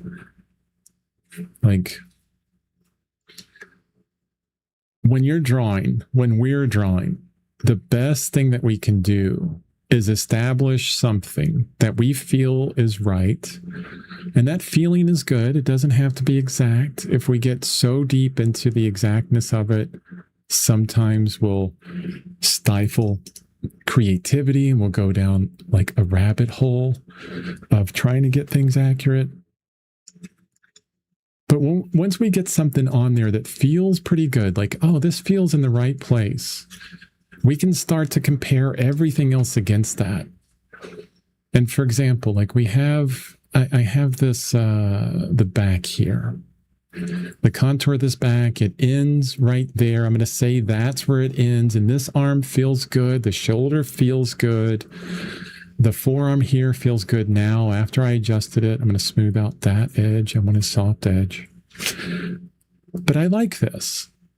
So I can drop like a horizontal straight down from here, like in my head, drop it horizontal straight down and see that passes through like the wrist here and that the knuckle of this thumb is a little bit left to that point. Hopefully that makes sense. So I'm comparing where that knuckle exists to where this point is. Getting used to overlaying in your head on your painting or drawing verticals and horizontals for comparative placement, super helpful to get your drawing right. It can help you tell where things are off. For example, like the meat of this thumb, I know does not, it's still within side of that line as well. So it's like right here, I think, and then moves in, and then there's a cast shadow there, right about there, I would say. And I love how this wrist, like it's kind of broken up where there's these tendons moving into the hand. The knife, I don't really have that in, it's more of like the shadow shapes that it's creating than anything else. Like I can do the hilt of that knife here and right here. but also it's very bright on that hilt, which is going to be important for the composition. So I'm going to scrape into that. And you see how all this is kind of devolving into these like shapes. It's devolving into simplicity. We start with simplicity first, and then we evolve that simplicity into a bit more complexity, just stepping it up a little bit at a time. It's kind of like everything is foggy. It was just this big white nothing, like a polar bear in a snowstorm. That was the paper. And as we're getting close to these figures, like things begin to resolve out of that fog. That's what this feels like right now.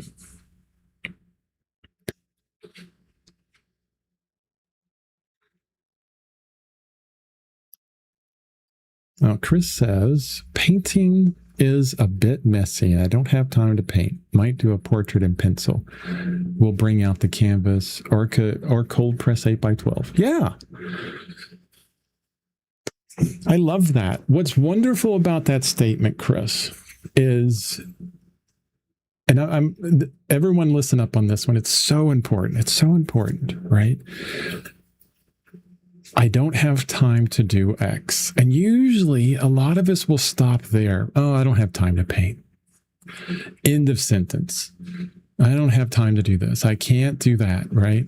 I remember my dad when I was young. He would always say, can't, never, could, do nothing.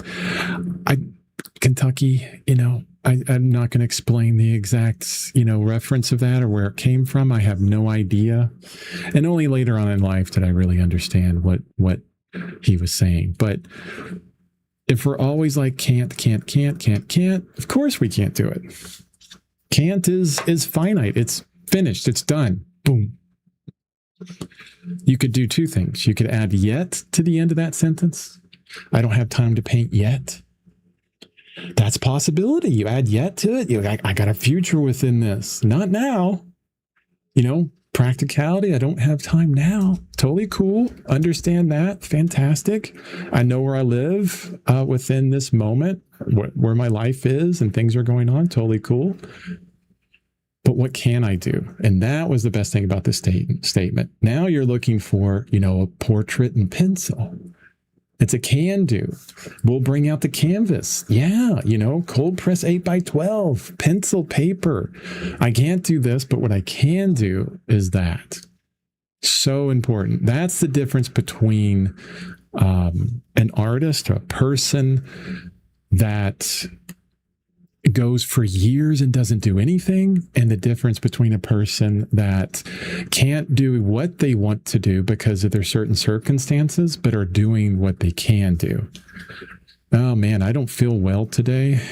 I don't feel like, doing X, Y, and Z, or I don't feel like doing this. Okay, what can I do?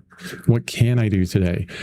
There's so much more possibility into that. And why do I harp on this all the time? One simple statement. I could have a $600 brush in my hand and $2,000 worth of surface. And it looks like an ad there, so I'm going to stop in a second. I'm going to say this after what I think is an ad. I'm glad that I'm watching this on my phone because I'm looking at an ad. Skip that. Why do I harp upon this? Why do I think it's so important? Because if I have this $600 brush, $1,000 paints, each tube is $1,000. My surface is linen, oil primed, and it's like $2,000 for it. And I have the best image to paint from and the best idea possible. And I have all the skill in the world. Like I can paint as good as Rembrandt painted. I could have all that, but I don't paint. And it all is nothing at that point. All of that possibility, all of that skill, all of that money, everything means nothing unless you get to work, unless you do the thing, unless you have the possibility, unless you have the movement forward. That's why I'm always on that. I'm always talking about that. I do it daily, whatever consistency means to you. This is the most important thing within any craft, anything that we take upon in our life that we want to do well, that we want to learn, or even if we don't, maybe it's our job and we're like, oh gosh, it takes that action to move forward.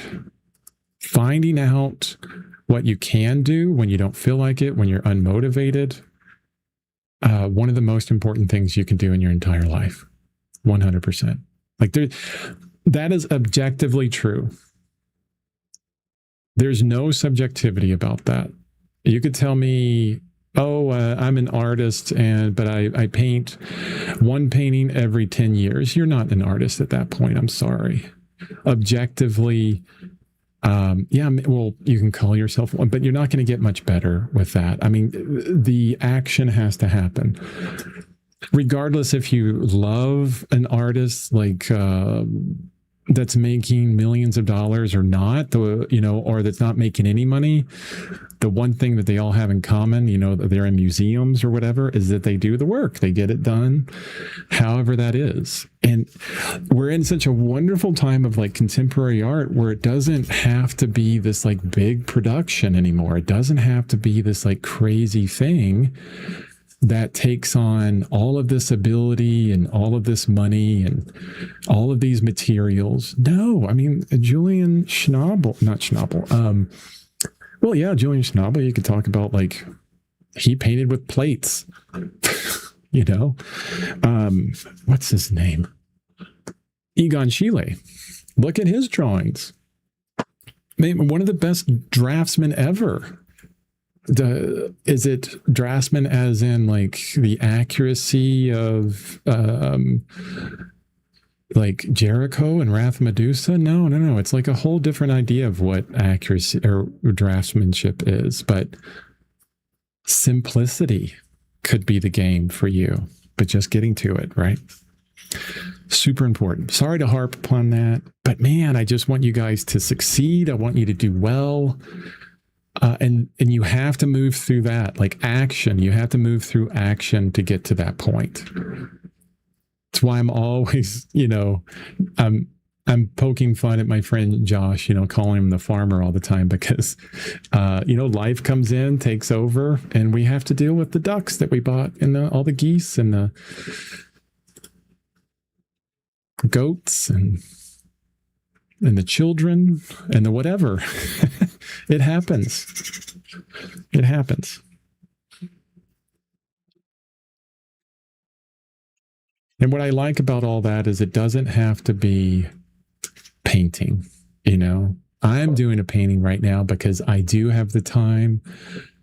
I do have everything lining up that points towards this, and it says, yeah, you can do this right now. But if you don't have that, always look at what is possible for you. And sketching is fantastic.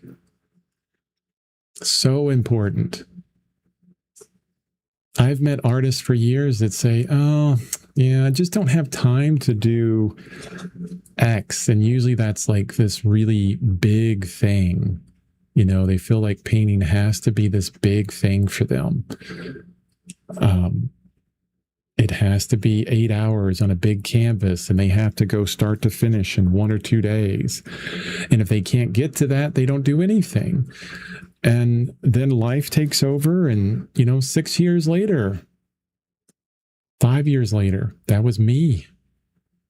That happened to me. 5 years later, I haven't done anything. And I've lost all that ability. So let's not fall into that.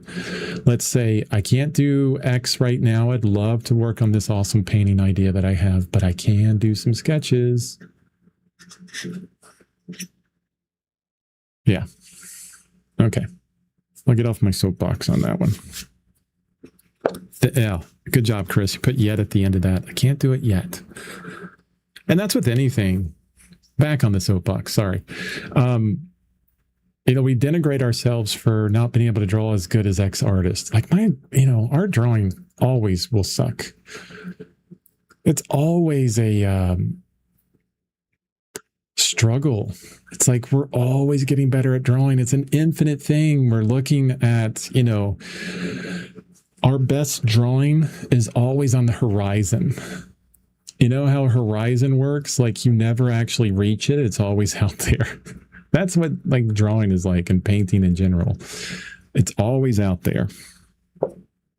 And that's great. Love that. You're on the journey. You're working towards it. Celebrate that. I think that's the best thing. Don't denigrate where you're at. Oh, I'm not as good as this person. No, who cares? One day you'll be there, or one day you won't. Just have fun with the day. Have fun doing with what you're doing. Look at all these little moments and things that is in the painting that you're working on, and just love that. Okay, this is looking okay. You know, the one thing I'm noticing that I don't like, every time I put my finger and move something around, only in a couple instances is that looking the way I want it to look.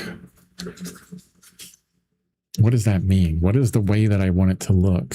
Not as definite. It seems a bit incongruent with all the other shapes everywhere. So I think I'll do more. If I want to do more soft edges, I'm going to use my brush for that. Like if I want to soften out this edge, see, that feels better. It's more congruent with everything else, meaning it feels like everything else that's there, like a more of a dry brush stroke rather than a very smoothed out thing. Yeah. And now let's try something a little bit different. I'm seeing a lot of like bluish colors and greens in that big hand. And I want to push that a little bit. Like this is going to be like kind of like the under part of that will show through. I did some greens and blues in the last painting. Like, here, let me show that hand in the last painting. Basic, same hand, same model. All this green up in here. Look how gray that is. Fantastic. Yeah. So bringing that in, because it's very warm right now. Everything is on the reds and yellows and oranges. But I want to separate that kind of shadow side a bit more. I want to express more of the light side and get that glowing kind of look. And, if you're still here, we prop up those warm colors with the cooler shadows here, right? And then the opposite can happen as well. You could prop up the cooler lights with the warmer shadows. But utilizing the differences in temperature or in saturation to express more with what you want to say. It's very similar to like poetry that have particular pauses within the poetry. What makes a certain word more important? Probably the pause between, before and after would make that word more important. So it's kind of like that, similar to that.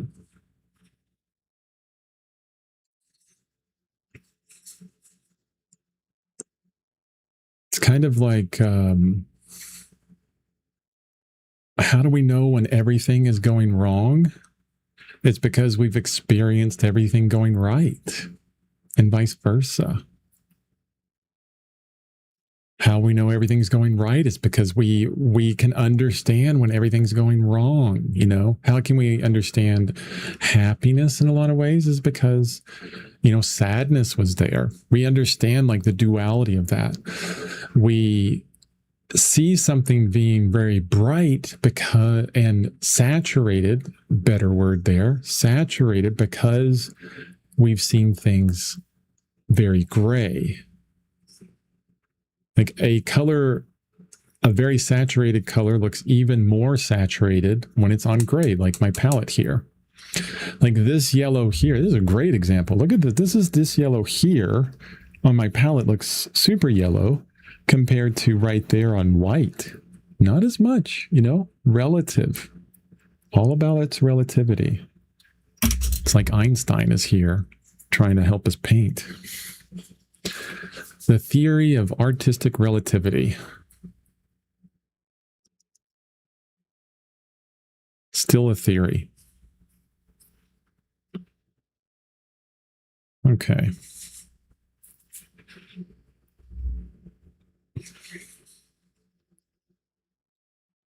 Same thing with this hand. I need to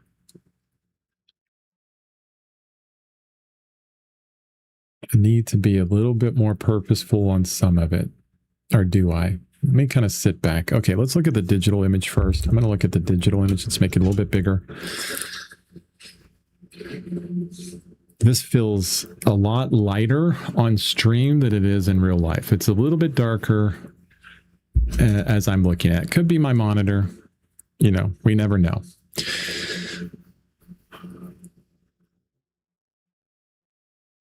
The drawing is not perfect, definitely. And actually, when I'm looking at it like this is going to be fun. I'm not even looking at my canvas or my paper.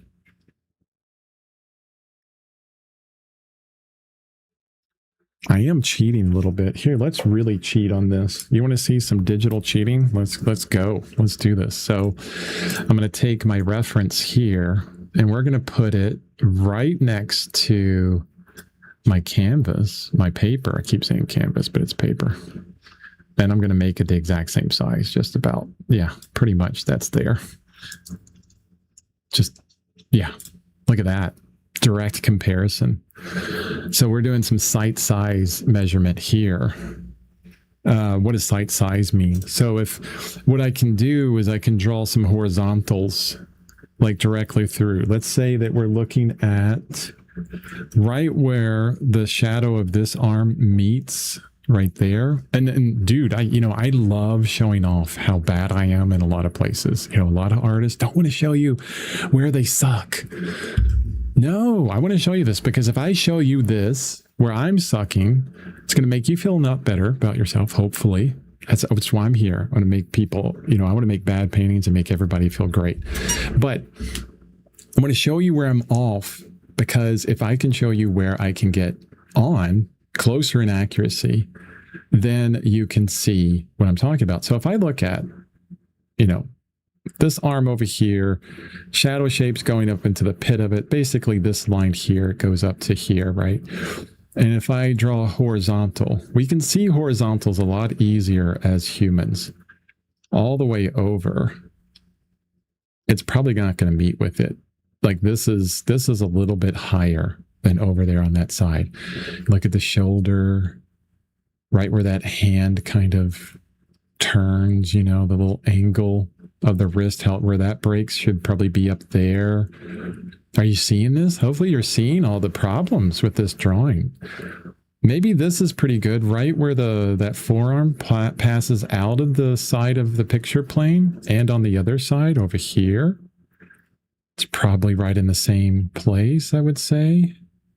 Maybe a little bit lower, I don't know. I'm looking at my monitor at an angle, so that's helpful. Not helpful. You can see how higher the top of this hand is compared to the image. So if I'm going for like crazy accuracy on this, I've already lost, right? I'm off in so many places. But if we go back, okay, or maybe even better, maybe we do this, right? If I just turn off the reference altogether and we just take the painting in as a painting, if we're just saying, okay, this is a painting, I can still look at this and kind of go, what does it look like? A misshapen arm or hand or finger in some ways? The only thing is this guy here. I mean, that's broken. Totally broke that finger, right? Not so good. I think, there's something going on with this hand where the fingers need to be longer. It doesn't look right. Like I'm looking at this as the painting, guys. I'm not looking at it in comparative to my reference anymore at this moment. I can even move that all to the side. Go away.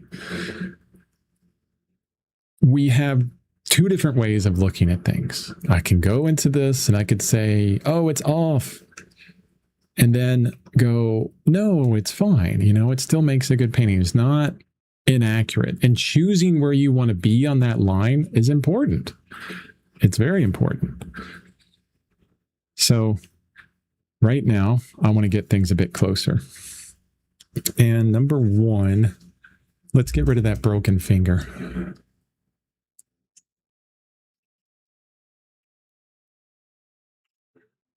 In fact, I kind of saw a little bit of light hitting that finger. And do I want to keep that? Yeah, I'll keep it. But it needs to be at the correct angle. I think that's better. Let's make it a little bit bigger than it needs to be. Just that way I have room to play with on that lighter area. This hand needs to be a lot better.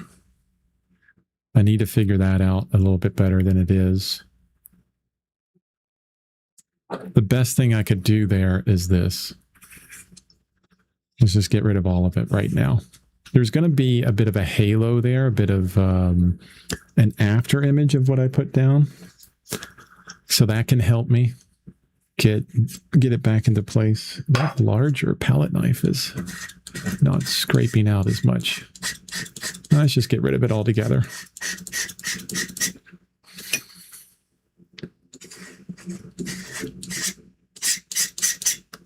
Needs to be better. And I can even go in with my paper towel and pull it down. So this is actually a really good indication of how much we can get back to the paper with 2 coats of PVA size, which is pretty nice. I love seeing that. Let me get the reference back up. I love going back and forth from digital to everything else. It's fantastic to be able to play within that. Ooh, let me show you in digital terms what I'm talking about. We're so visual. We're visual individuals. I mean, that's why we're artists, right? We learn things visually so well. Madison says, looks beautiful. Thank you so much, Madison. I appreciate that. Fantastic. Those little bits of motivation. So awesome. Now, the very first thing I see when I'm thinking about this hand that I removed is that's not the hand itself, but the space below it.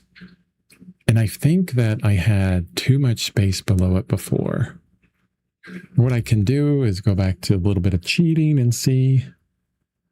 Yeah, if I were to do sight size straight over, it's like the pinky is ending up right here. Maybe a little bit higher, right there. That's where the pinky ends. Well, not the end of the pinky, but the break in that, the knuckle of the pinky, and then it shoots up in this angle here like that. So if I have that, if I actually grab that bit, and then right where that knuckle is, that gives me a point to move from. And all I need is a single line that's moving up this way. Make sure that angle is correct. I can check it with the reference. It does change a little bit when I get into this wrist and here. And this basically changes the entire, most of the placement of that arm as well. But it's still in shadow. That's all going to be very similar together throughout the painting. So it's okay. It's just that end of it that's going to inform the rest of the hand that is so important. Now, the end of those fingertips, super important. Again, they're going to be if I do a vertical all the way down, it's going to be on the outside of that shoulder. It's going to be right where the wrist breaks. It's going to be around in here. Very small space in that end, maybe a little bit larger. I put it in the same place. Part of drawing is actually being able to put things down in the right place. You can see where it's at, but we also have to have the physical act of putting it down in the right place, Chris. So there, and then these 2 fingers I can just connect together. And then there's this cool shape where we have the index finger and the thumb do that. See, now we have our mitten for our hand. The pinky kind of bops out a little bit there. Yeah, we have that mitten shape, big shape. See, that's what I'm talking about, these bigger shapes first. And then I can come back up here to the knife and see where that thumb is coming out and just straighten that out. One straight line for the entirety of the topness of that thumb. And what's important here, I think, is where that hand ends with the knife. Like, how does that vertically match up with everything else related to it? And that's what I'm trying to understand. Like, if the pinky is really here for this hand, it's going to be right under the knife, about right there. So I think it's pretty good. And you see how this is kind of more ballparking. It's not like the specific thing. Like, I don't have calipers and I'm not comparing back and forth exactly. I'm not doing measurements and saying it's 3 millimeters to the left and 4 millimeters higher, that kind of stuff. And no, it's okay. I don't need to get that crazy with it. But what I can do is I can look at things like this hilt here. Let's go back to the bigger thing. So right where this, I wish I could, I wonder, can you guys see my cursor? I think you can. I'm going to watch the stream to actually see if you can see a cursor. I'm going to take a drink while I'm watching. I'm watching the stream on my phone, and it's like, what is it, 5 minutes behind? What the heck? Come on. Catch up, Chris.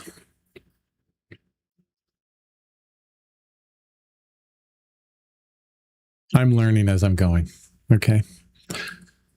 The curtain is pulled back, and you guys are seeing all of the messiness, all the dust, all the problems that I have as an artist and trying to be in this digital thing.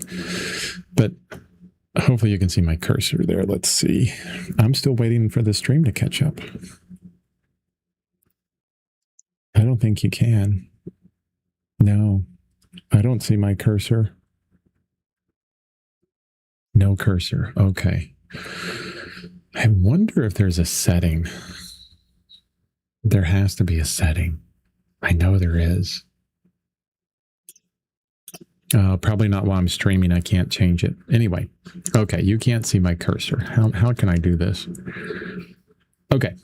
I know how to do it, but I don't know why I didn't think of this already. Jeez. Digital means this is fantastic. And I'm eating my paintbrush while I'm doing this. What am I doing? Oh my goodness. I'm talking about verticals and horizontals. So I'm in Photoshop here, okay? And I'm on screen, so you should be able to see this. And I know you can see my cursor in Photoshop because I'm showing my screen. Even if you can't, I'm going to do verticals and horizontals. The great thing about Photoshop is you can go up here to the rulers area, and you can just drag these verticals and horizontals, these guides down. And when I'm looking at my painting, and I'm showing you this on the reference first, so I can give you a visual reference of what I'm talking about. I'm going to put just a general horizontal line here. Now I'm going to mark this because this is the end of this hilt, and that's where the beginning of the edge of the knife begins, right? And then if I do a horizontal straight over, we can see that on the tip of the thumb, it's pretty close to the tip of the thumb, okay? This is ballpark stuff. This isn't exact measurements, okay? But on my painting, I can do the same thing. If I go back to my painting, okay, and we do a comparative between the two, and think about that horizontal, where the end of the hilt on the horizontal equals on the same horizontal axis as the tip of the thumb, okay?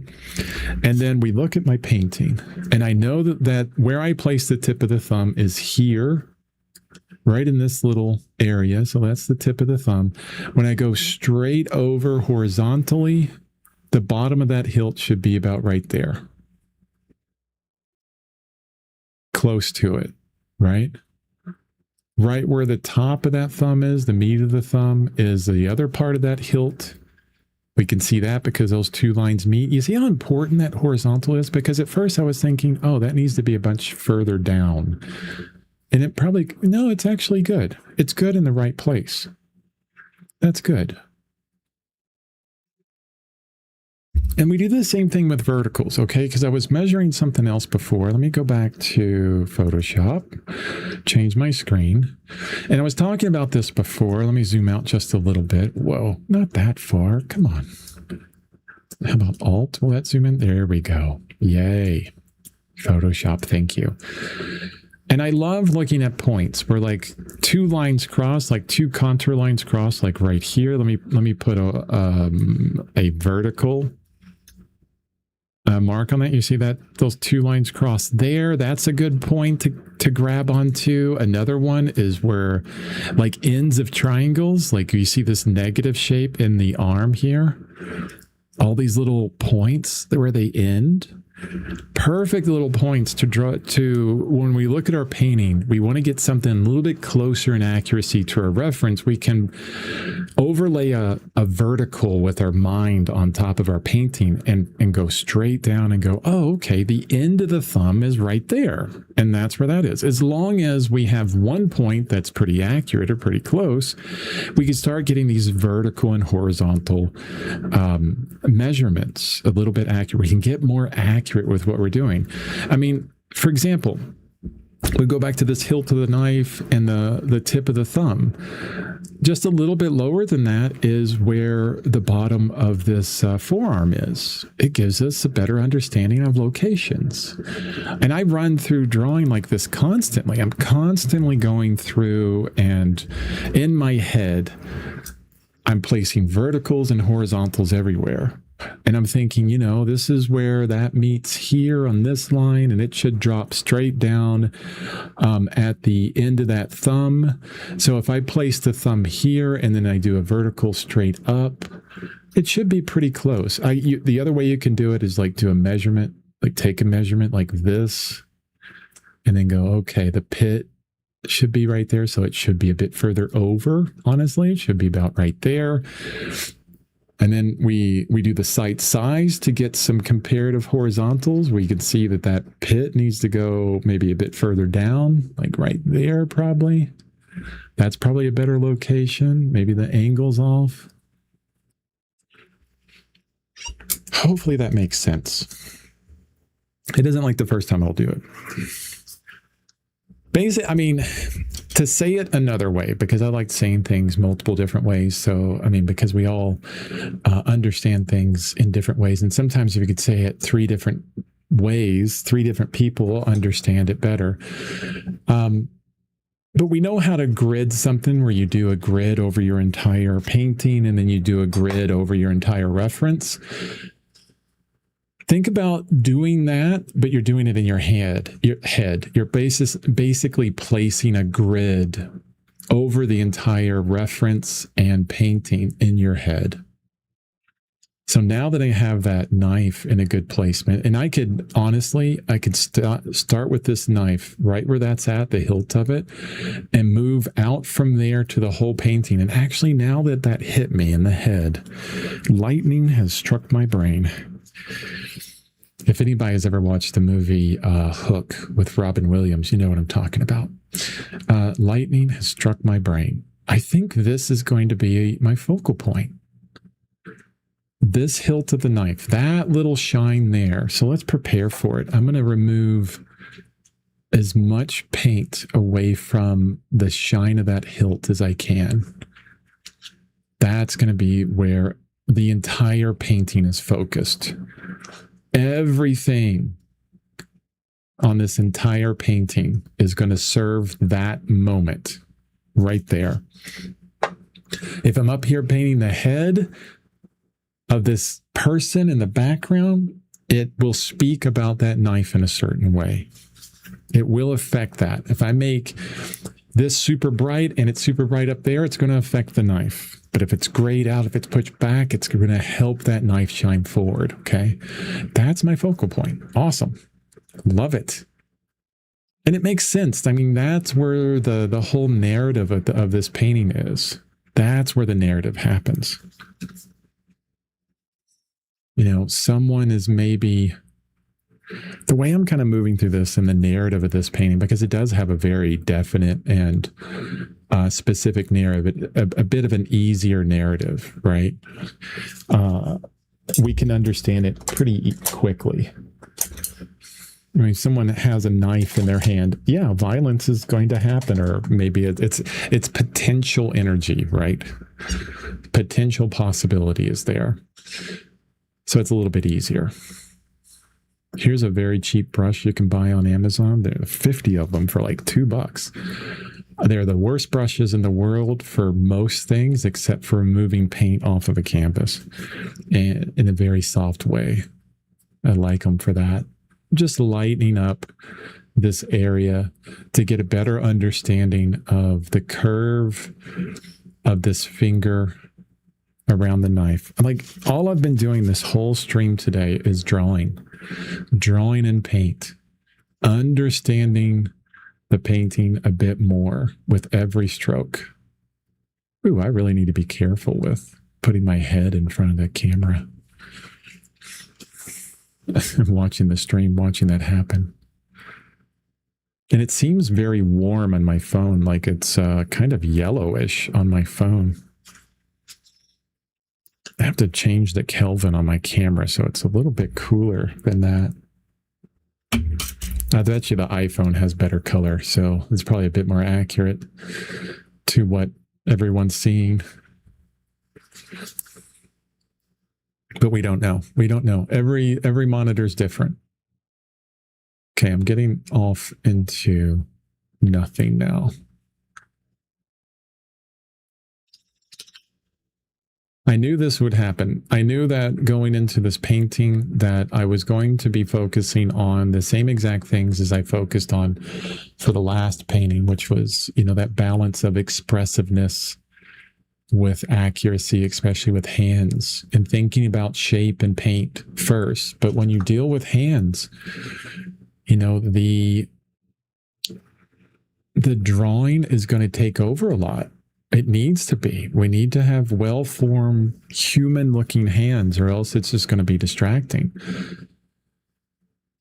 You'll get, like, your brain and other people will say, yeah, it looks, it's a great painting, but what's going on with that hand? It looks kind of weird.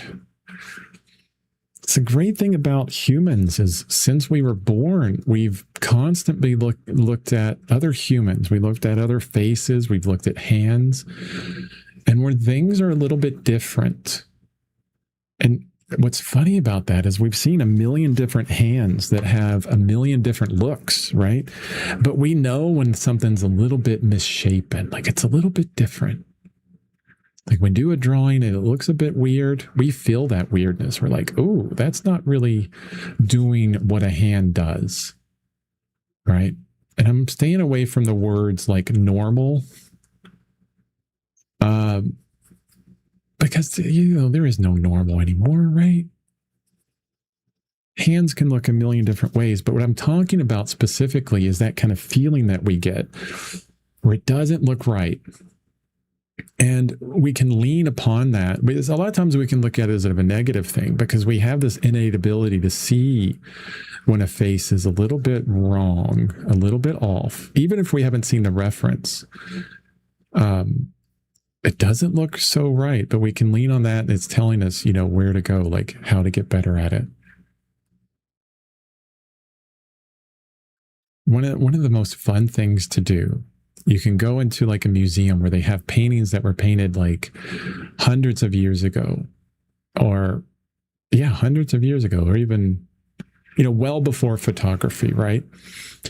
And find the animals that people painted, like lots of dogs and things like that. And it's so much fun because, of course, they're in museums, like how are we going to make fun of a painting that's in a museum? But we're going to anyways. I mean, they're in a museum. It's cool. They're awesome. We know they're awesome. So we can find that little bit of common humanity in them and go, okay, they weren't the best at this. But animals and children were the hardest to paint before photography because they moved constantly. And then you see all these really malformed puppies and it's like, oh my goodness, that is the funniest looking dog ever. Just not painted well. They're very hard to paint, especially without a photograph. And then every now and then you'll come across like a painting of a child, like before photographs, or a puppy, and it looks perfectly done. And you're like, how? No photos, no nothing. Just like, I'm going to observe this dog for 6 months until I get it down. Our horses, like look at Well, I don't know. What's his name? Artist. Anyway, millions of artists that painted horses, right? And a lot of them did horses just beautifully without photographs. And I find that just absolutely amazing. Absolutely amazing.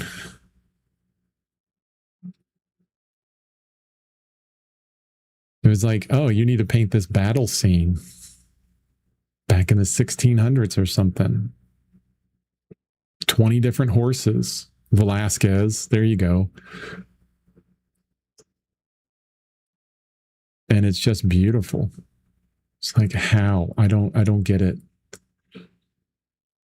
Like that painting by Velasquez, what is the Conversion of St. Paul or something, where it's St. Paul falling off of his horse. Oh, it's such a beautiful painting. Oh my goodness. I mean, it's this guy in perspective that had just fallen off a horse. Mind blowing. I mean, now we kind of look at that, right? And we're like, okay, yeah, it's a guy in perspective. But you have to think about the person in that time. Velasquez at that time didn't have any photographs. He had some guy to pose for him. He's like, dude, fall.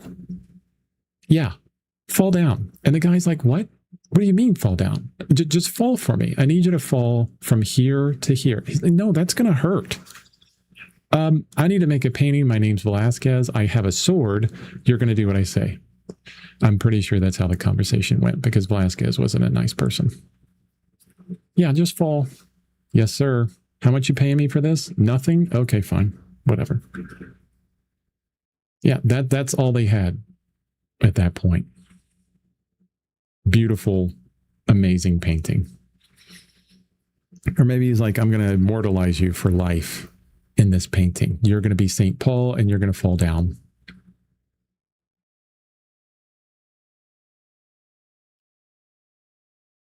Man, I would love to be there to, the conversations that happened at that time. Of course, I probably wouldn't understand because they spoke Italian. So, stupid American, that's me. Okay, I'm getting too crazy with this hand. Come on, stop. Stop it. There we go. Back to expressiveness. See, we have to wake up. I'm talking about random things. Got to wake up outside of that and focus on the purpose of this painting. That's why I write the stuff down every single time. I have to constantly remind myself, why am I doing this? It's the expressiveness and the balance of that and the paint and the mark making with enough accuracy so it's not distracting. That's why I was talking about that in the first place. So does all of this detail down here, all of these brushstrokes matter at all? No. Let's kind of just pull that all together into one big shape. Make sure that it's not going to cause any issues with the rest of the painting, like too sharp edges, or it flows into the light areas that I'd rather get back all the way to the paper. Soften out some places if I need, like right down there, right on the glutes.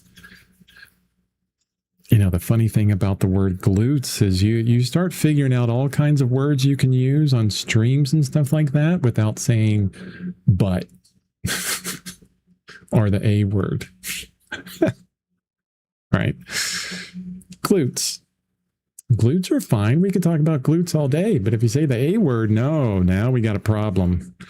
Now Twitch and YouTube the stream police are out for you at that point.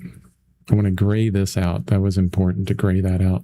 I have the shape of this hand. I started on that and then I got sidetracked. Look at that. Look at me being all sidetracked today. It's okay. It's okay. We'll get back to it. I'm going to be on here doing this all day. I'm excited about this painting.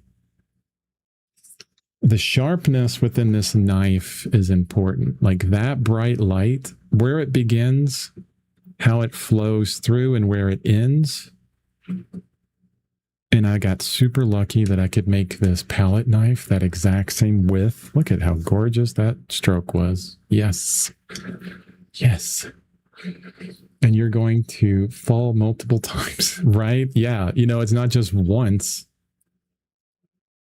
Dude, I need you. What, can you do that one more time? I didn't get it. I got 2 lines. I got 1 line on that fall. I need you to do this like probably a few hundred more times. It reminds me, ever seen the movie Fight Club? Probably have. Classic movie, right? I was watching something about the making of Fight Club, and there's a scene where Andrew Norton falls down stairs. And they're the stairs that you would see in a subway, like concrete stairs. Of course, it's there's a stunt double doing it. And the director was talking about that scene. And he's like, yeah, we had that stunt double fall down the stairs like 21 times. Making a guy fall down the stairs, concrete stairs, 21 times. And, the person that he's talking to is like, oh my gosh, like that's got to be painful in the morning. And then the director's like, we used the first take. Oh, terrible. I'm sure the stunt person's like, oh, you used the first take? Are you kidding me? Kidding me. First take.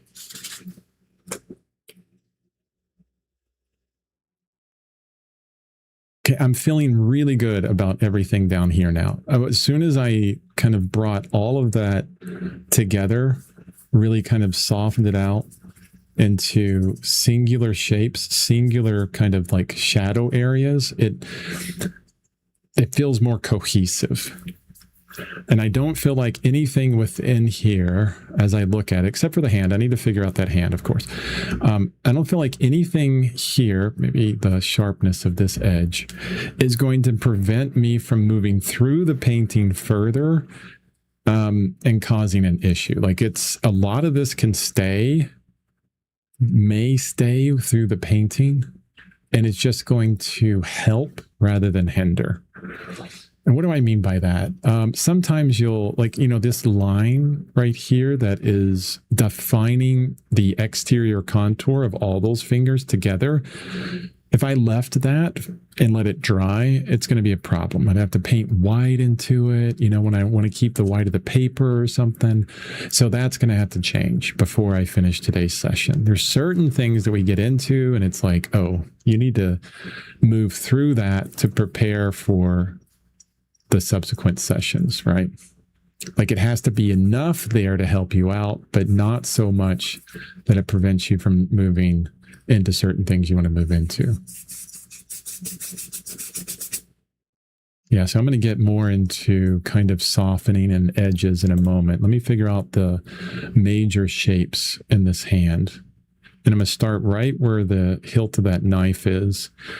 Move into the meat of this thumb. I wish I knew what muscle that was. It's just a kind of the muscle at the back of your thumb that separates it from the palm of the hand there. Not thinking thumb, but thinking just shadow shape. What does that shadow shape look like? All the way to the end there.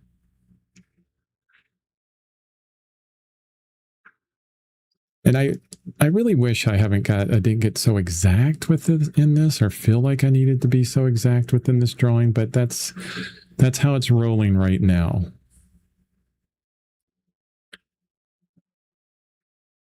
I would love to have been a bit more expressive with everything, but I still think that I can get back to the expressiveness after establishing a lot of this. And the PVA size, the 2 coats of it on this paper is going to help out with that tremendously. I need a little bit more of that hilt to that knife.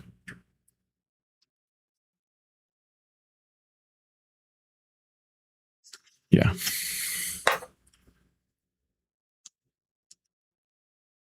You ever have so much caffeine that you kind of like start to crash? Like it only helps you for so long, and then it just like it's like the rug gets pulled out from under you. I have all this energy, and then you're like a tomato or potato. You just turn into some kind of vegetable. Brain just dies a little bit. So that's kind of what's happening right now. We have this like wonderful coffee shop close to us. All handmade everything. So good. So we went by there this morning and had breakfast. But unfortunately, I had some caffeine, some coffee before I went, and then had caffeine there. And I usually don't have that much caffeine, so it was a lot for me. These fingers, the shape there, there's so much detail within those fingers, like the separation of those. So I'm going to try and bring them together a little bit. There's this interesting thing that's happening, like that's going to help me with the drawing of these fingers. Let me take my ring off so you can see this. Come on, Aura ring, come on off. Okay. So when I'm looking at a hand like this, see how I'm posing my own hand, right? Hopefully you can see this. Whenever we have repeating shapes like finger, finger, finger, finger, how can we group those together into one big shape? And what's interesting that's happening with that hand is there's this kind of shape that happens. It's a little bit more open and flat, but right those edge of that finger, it makes this kind of curve that happens. And you can see it within the reference, especially if I make it bigger so you can see that. So really connecting that curve of those fingers together, right? Kind of drawing a reference line between those to help out. We use those bigger shapes, those bigger ideas to move through and get things a little bit more accurate, a little closer to like the natural kind of idea of the hand.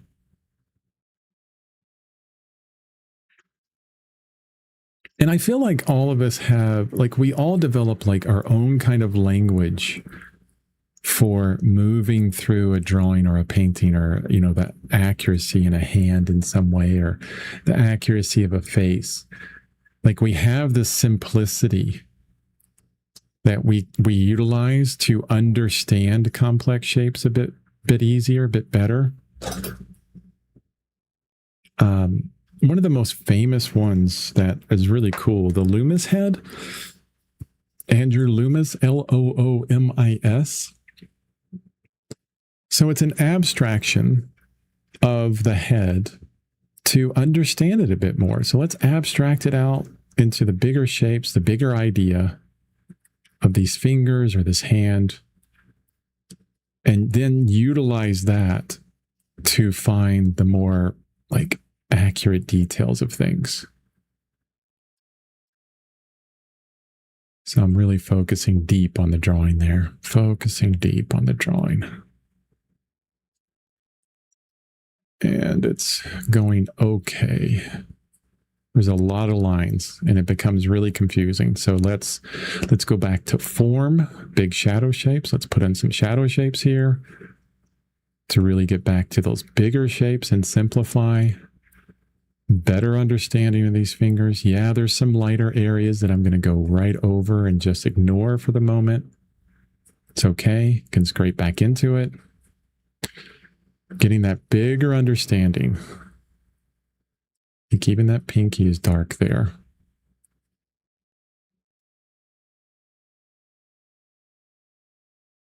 I think the meat of that palm on this side needs to be a bit thicker. And I can think a little bit about color, like it needs to be more blue in some places, like it gets blue here.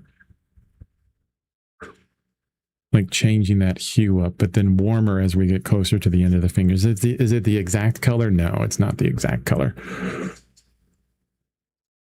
not the exact value, not the exact saturation. No, don't worry about exactness. We're getting in that ballpark again. Again, I got expressive in a place, then I'm choking up a little bit. Probably a bad word, not choking up, but getting a little bit more exact, clenching up the butt cheeks a little bit. Gotta get back to that accuracy. So we're flowing through accuracy back, then to expressiveness, accuracy back into bigger shapes, back to accuracy, and then out to just paint, just brushwork, something like that. In and out, in and out. It's like breathing. We breathe in, we hold it, got to get accurate, and then we let it out. Expressive. Kind of moving through, I feel like I'm moving through that accuracy to help me understand where to place the expressive brushwork. Definitely. I love watching a lot of artists that are very expressive when they work, or their paintings look very expressive. And then you're like, oh, this guy has to be just throwing paint everywhere. Like their studio has to be have paint like all on the walls and everything. That's how expressive they're being. But then you watch them paint and it's very slow and methodical. It's just every stroke that they put down is in this format that is expressive. But it was controlled. It was like planned. Everything is like, okay, it's going to be here. It's going to be that long. It's going to have that shape. It's going to have those edges.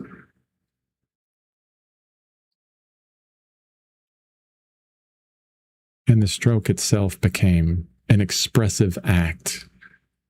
But there was a lot of planning that happened before it that would guarantee the success of the stroke.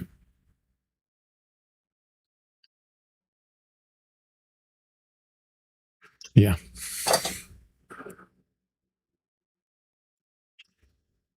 It's like I said before, if we want to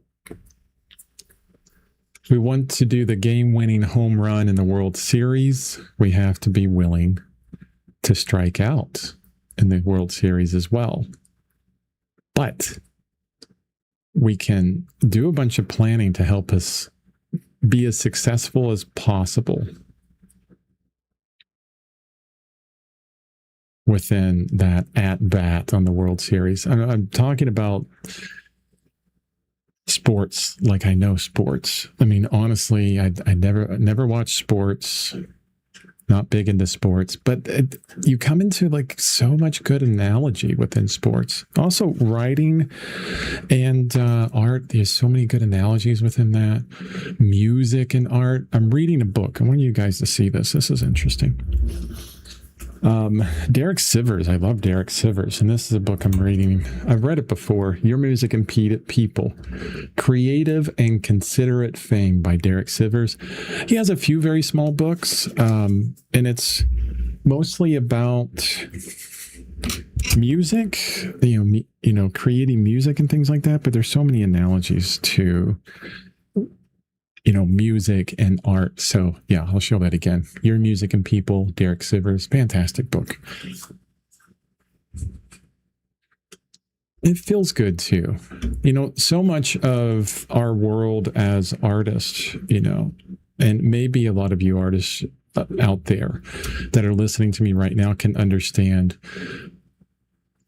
where we love the creative side of art, and then we hate the advertising side of art and the marketing side of art, and putting ourselves out there and figuring out how to do that in a way that doesn't feel terrible, and it's hard. I think a lot of artists feel that, and that book really helps. I think it has a lot of good ideas for how to be very authentic with your art practice and sharing that, socializing it, and doing it in a certain way where you don't feel kind of terrible at the end of the day. It's like I've done a few videos where honestly, the titles are pretty clickbaity. It's like, how can I make an interesting title to get someone in there? And there's always some of that. Like I do want to have an interesting title, right? But I don't want it to be so. I want to feel good at the end of the day when I'm like, yeah, it's not going to bring in as many people, but the people that do come in are probably going to stay for a while. So hopefully that's what I'm trying to do. Hopefully. You guys can help me with that. Anytime you feel like a title's clickbaity, you can be like, Chris, come on. Total clickbait title. You need to change that. I'll be okay. I'll change it. Thank you. Thank you for keeping me grounded. There's so many creators on YouTube that I like, and they have such wonderful content. Like there's a channel all about comic books. The guy's great. The channel's called Matt with a bunch of T's, Matttttttttt, something like that. And he does wonderful write-ups on comic book history and the artists in comic books and things like this. You may know him and his channel. But like the latest video that he put out, great video, great content. It'll do really well because he spent so much time and effort on it. You could feel it and it was well done. But the whole title and everything was way too clickbaity. It's like, dude, the title was based on the last like maybe 10 seconds of this hour-long video. And you could tell it was done just to bring in people. And it's like, come on, dude, you don't need that. Your content is so good that you can let that go. You can just let it go. It'll be fine. It'll be fine.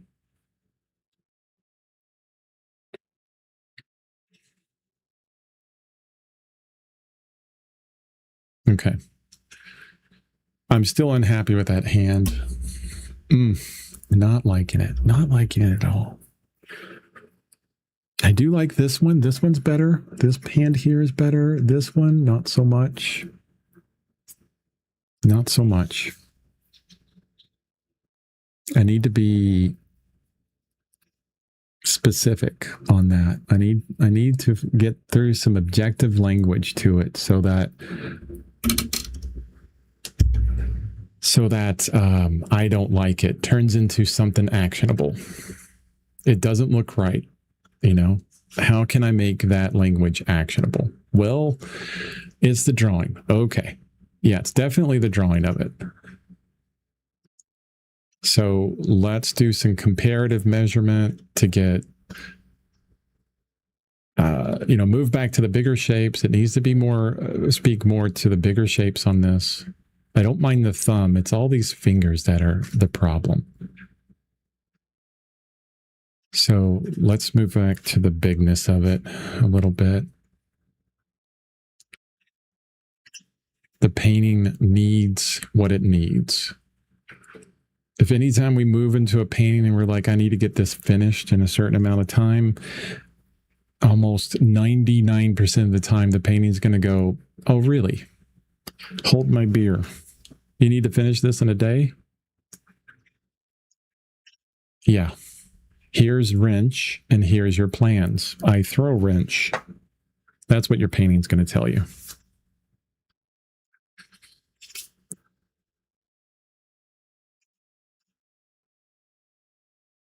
I mean, honestly, it's the cool thing about art in general. It's always going to be interesting. It's always going to throw you a curveball. It's going to say, oh, you thought you knew what you were doing. You got a big head. You got the ego. Now, we're going to throw you this curveball, and it's going to be harder. It's going to challenge you. But if you have like the stamina, if you have the drive and you get through it, you're going to be that much better at the end of it when you do figure it out.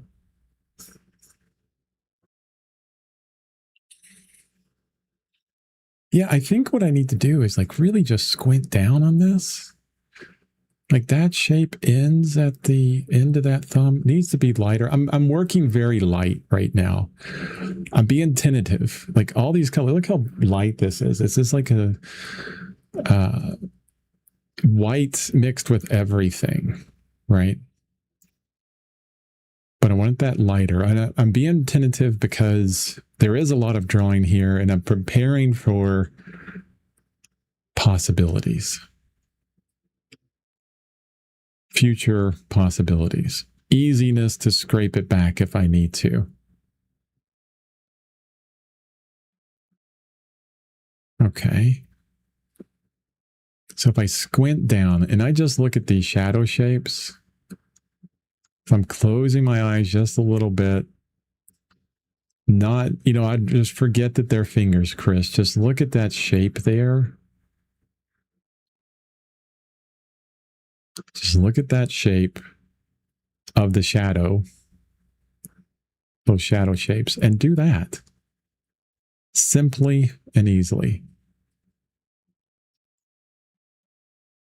Maybe not easily, but simply. Place it simply. Hey, back. B-A-K, Buck. How do you improve accuracy? It feels like I do everything, but it's a crawl. Oh my God. You're so right, Buck. I'm going to say Buck. If that's wrong, I apologize. But Buck. Buck sounds good. I like that.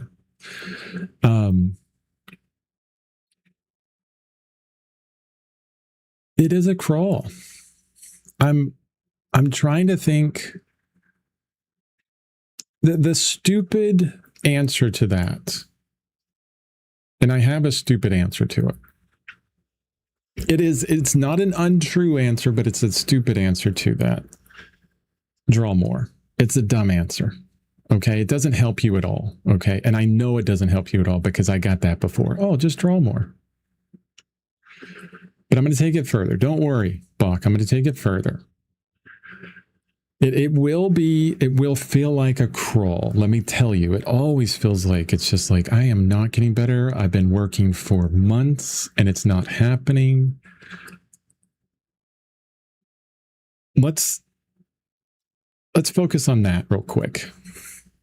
The best thing you can do is begin to, regardless of how bad it is or how much you don't like it, it's probably not bad. Most of the time it's like we just don't like what we're doing. But regardless of how bad your drawings are, start to take photos of them. And if you're not already, and begin documenting like how you're moving through drawing. So like every day when you draw, hopefully it's, often. If it's often, you'll get better faster, right? And that was the beginning of it, where I said, draw more. Okay. But that's kind of obvious. It's like, not obvious. I hate that word. Sorry. Let's say you're playing basketball, or you're playing some kind of sport, and we can move through practice through sports a little bit easier. We can understand this a bit better. That's why I bring up this analogy. But the more that someone practices a certain sport, that can equate in a lot of ways to getting better. And we understand that with sports, but when we get faced with like drawing and painting, usually that logic breaks down and we forget about it, but it's the same. It's still the same. So a lot of that is about how often you do it. Okay. But however often you do it, begin to document. Just quickly take photos of your drawings. It doesn't have to be good photos. Don't worry about how, because you don't need to share it with anybody. You can just keep them on your phone, upload them to cloud or someplace. That way you can always keep them and see them. But when you start to do that, when you start to document your process, it's still going to feel like a slog. It's going to feel like it's moving very slow. But what you can do is go back to those photos, go back in time, and you can begin to see how much you're growing, because growth will happen. Now, if you're like, oh, I'm going to go back last week and see how bad I was then and how good I am now, that's not going to happen. I'm talking about months and years in the future. Okay. And the growth is exponential. Well, at the beginning, and then we'll taper off. So it's like this. Here's what the chart will look like. Like if you're first starting out here, you're going to be like, boom. Huge growth spike, getting better so quickly, and then you're going to taper off. And then boom, another spike, right? That's how it's going to look. But when you document and you're starting to see that and you're like, okay, I am getting better. It's taken a while, but it's getting better.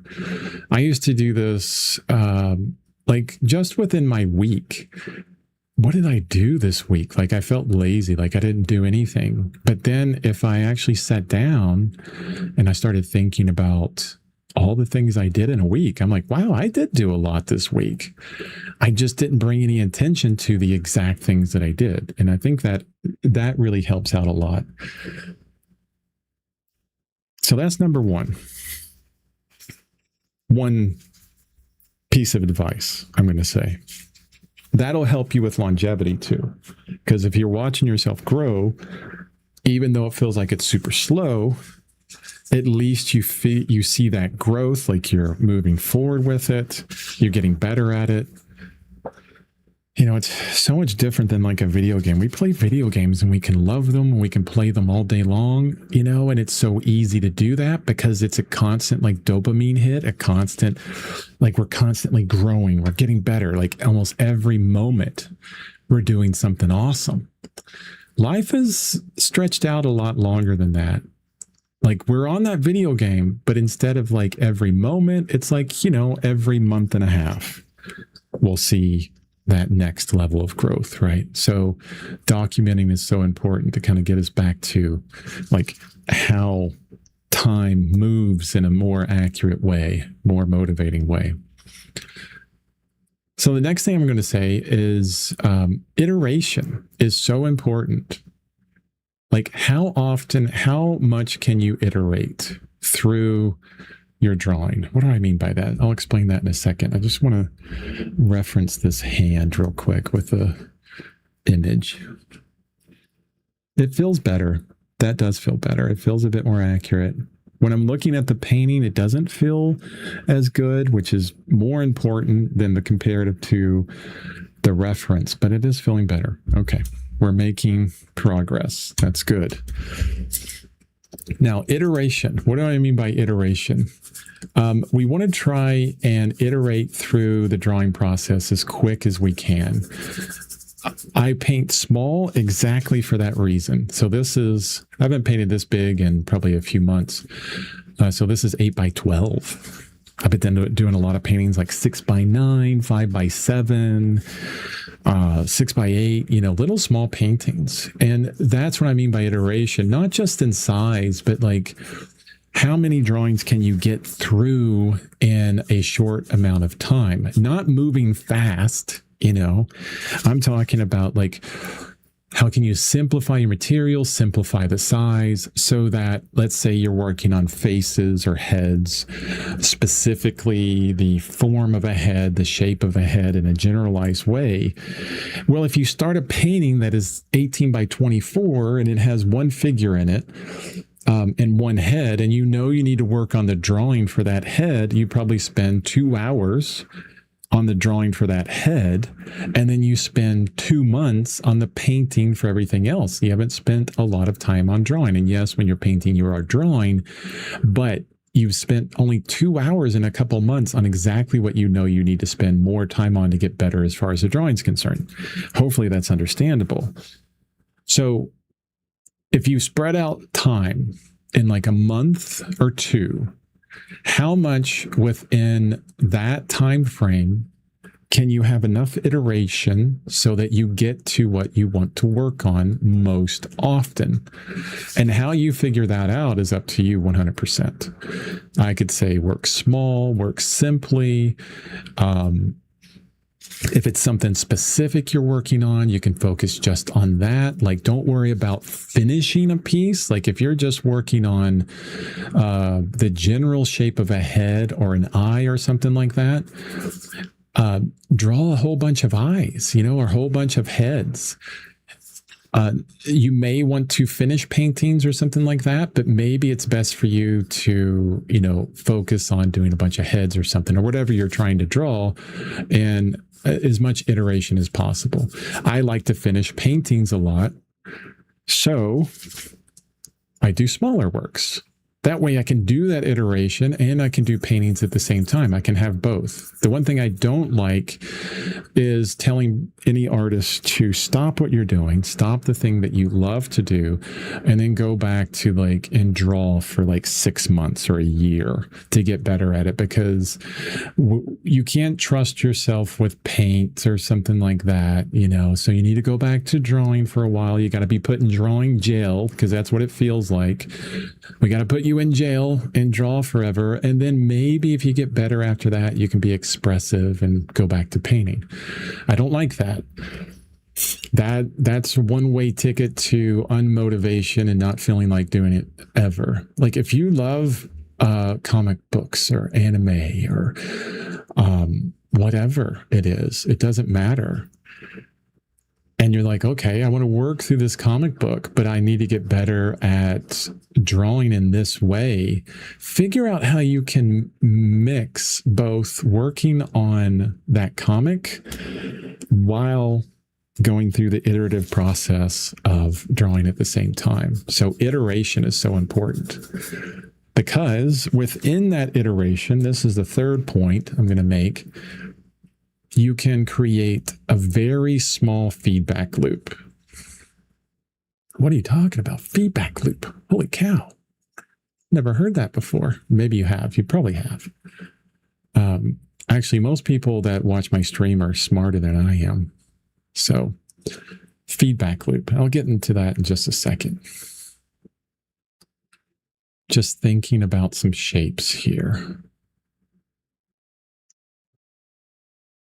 And mainly I see an ad on my, that's showing up. Of course, the ads show up at different times than what I'm speaking. So this probably doesn't help. Man, I would love for them to tell me when an ad would show up, but they're never going to say that. They're never going to say that. I have to just turn off ads, I think. So feedback loop. We want as small a feedback loop as possible, and it's pretty simple when you think about it. There's like maybe 3 points to it, where we try something, okay, and then we move into testing it, and then we learn from it. So we move to learning from that, like usually testing as in, is it accurate or not? When we fail there, that's where we fail. And that's where it tells us, hey, you did this wrong. It's not accurate. Okay. So you try it, you test the accuracy, you learn where you're off and you correct, and then you try again. A very small feedback loop, but that's important. If anybody tells you like, hey, oh, you just draw a bunch more, that's all you need to do. No, you could draw the rest of your life every single day, 20 drawings a day, and never get any better if you're not paying attention to what you're drawing and if you're doing well or not within that. Whatever that means for you. And it could be anything. It could be accuracy. It could be expressiveness. It could be whatever you make it up to be. But having that kind of feedback and passing some judgment upon, you know, your own judgment, because no one else can tell you whether or not you did well. You know, it's more important of what you think about it. But having some judgment or feedback on it is where we learn the most. So that's important. The three things I talked about on that, see if I can remember. Feedback loop was the latest. And move back through it. I'm going to go archaeological now through it. But in order to have a very small feedback loop, we need to iterate and iterate fast as we can. Okay, whatever that means for you. Figure out how fast you can iterate through your drawing process. And if that's connected with painting and with a longer term thing, you can still do that too. Always do what you want to do while you're moving through iteration. And then keep track of what you're doing as well. Always, like, I take photos of things. I got it on my website every day that I've been working the past 4,900 plus days in a row. Right. And that's so helpful on those days when I feel like I'm just crawling. I've been crawling for months, and I can look back and go, oh, I'm progressing. I'm getting better. Yeah. Drawing jail. Don't go to drawing jail. So many artists put themselves in drawing jail And I think what it is, I'll blame I'll blame math. I'll blame math for it. Because when we go into school, you're going to learn like math or sciences or to be a doctor and things like that. Yeah, there's an obvious progression of things you need to move through. I mean, when you go to be a doctor, they're not going to be like, oh, hi, Chris, welcome to doctorate school. Put on some scrubs. We're going to do some open heart surgery today. And this is Jim. Hi, Jim. Chris has never done open heart surgery before. Actually, he just walked into the door. He's going to be your surgeon today. Yeah, that's not going to happen. Jim's going to run out of that hospital screaming, right? So there's a logical progression within schools for certain professions that makes sense, like math. Like, you're not going to walk into math and they go, okay, we're going to start with calculus. Good luck, guys. I know you're only 10 years old, but Jimmy, you got to do calculus. Newton did it. Why can't you do it? Newton created it, Jimmy. So there's a logical progression, and they, move through art the same way. And art is not the same way. It doesn't have that progression. So we have all these ateliers out there that move through the same progression, and it is arduous, so arduous and awful. I don't like it. I mean, to get through it is the toughest thing ever. Because they start you out and it's like, here is a piece of paper.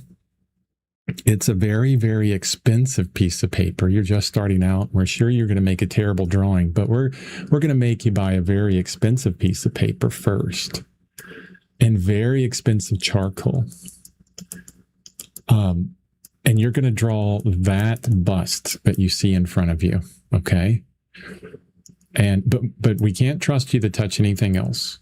Nope. You're going to be here drawing this bust. Okay, cool, fine. I'll draw this bust. That's a pretty cool bust, How long do I have to draw it? 2 years. What?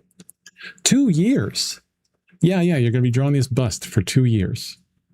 And every day that you come in and you work on this bust, and I'm being so off on this, right? I'm being such a jerk to ateliers, because the people that come out of ateliers are fantastic still. But a lot of that process is like, I don't trust you. You're going to start drawing in charcoal from this still life bust for forever. And we don't trust you to touch oil paint. Definitely not color yet. Oh, heck no. We can't trust you to do color yet. So you're going to be on that for forever, until they think, oh, you can move on to the next progression of it. Once you get past this bust, you beat the bust boss, then you can move on to the next thing. But you're not ready. You barely have, you're level 1. Okay? You have to really build up. You have to go fight a bunch of slimes in the forest to build up. Probably about 6,000 slimes before you can get to level 2. By the time you're level 20, then we can move you on to paint. That kind of thing. And then this is what happens, I think, in a lot of hemispheres. And I tell you what, a lot of artists love that. They're like, this is the way I want to work. It's a definite progression. I can move from A, B, and C and know that I'm going to make something beautiful. If I can get through these 4 to 6 years doing this in this atelier, I'll do it. And so when we're self-taught, we do that. We do that to ourselves. And I did it to myself. I'm not telling you this because I never did it.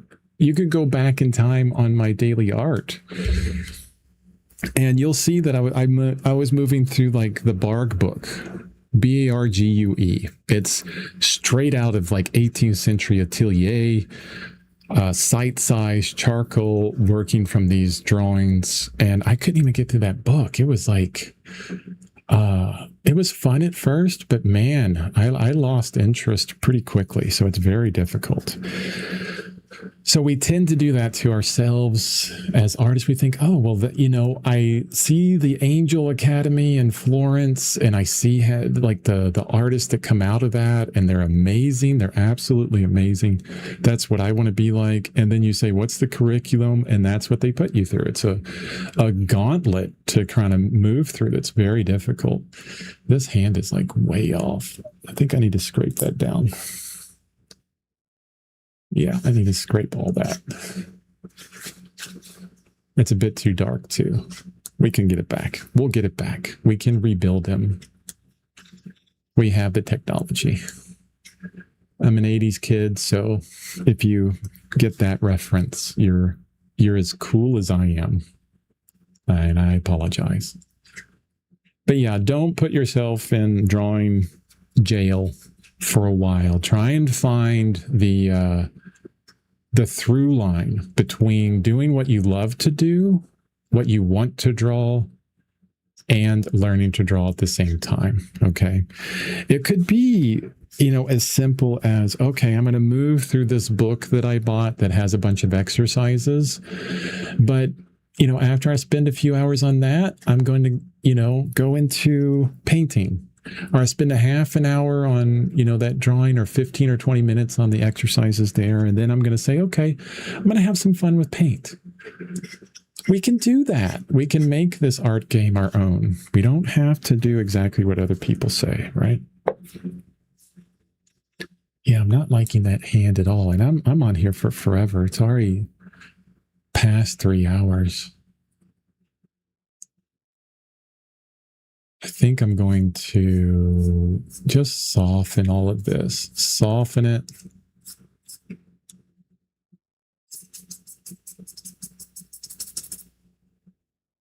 That'll give me a better understanding of the bigger shapes of everything if I can soften it out.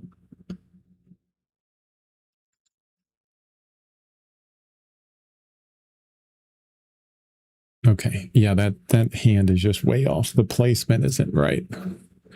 And that's fine. This is the stage where I want to find these things. This is the stage where I want to see the problems. This is a stage where I can easily affect these things and make bigger changes. If I'm like 90% through the painting, I'm like, oh, that hand is drawn really bad, but I can't get back to white like I want to, then, I'm going to have to kind of jump through some hoops just to get it to where I want it. So it's good that it's happening now.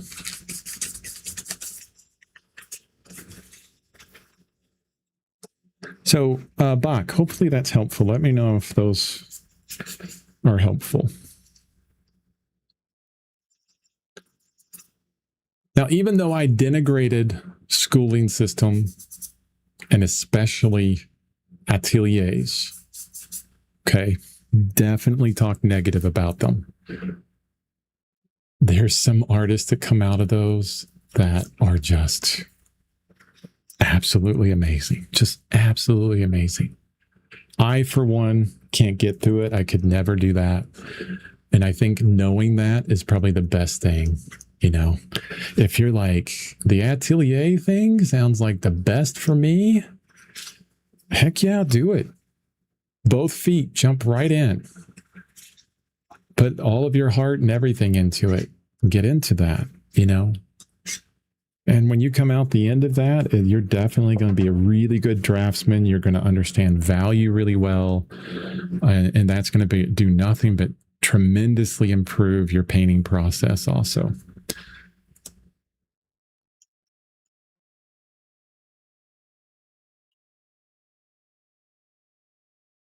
I think it's all about just understanding who we are as people. Having the efficacy, I think, having the empathy for ourselves to say, I know you say that that's probably the best way to move through it, but that's not for me. And that's good. That's good. I think the older we get, the more like kind of, what's the word for it? Like I talk to a lot of older people and I suggest certain things and they'll just tell me right away, listen, no, I'm not doing that. And a lot of times I'm thinking, oh, they're just being very stubborn. And then as I get older, I'm thinking, no, it's because they have like 60 years of life behind them. And they've tried things like that. They know it's not for them. And they're just definite. And they're like, no, I know myself. And that's not for me. And that's perfect. Awesome.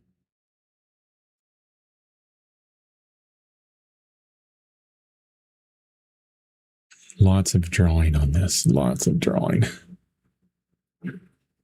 I was hoping that I could get through this without a lot of drawing. But my current sensibility says no, I need to get more drawing on this. More accuracy, to be specific, more accuracy.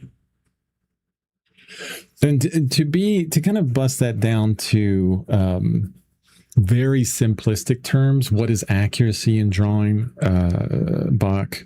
How to improve accuracy?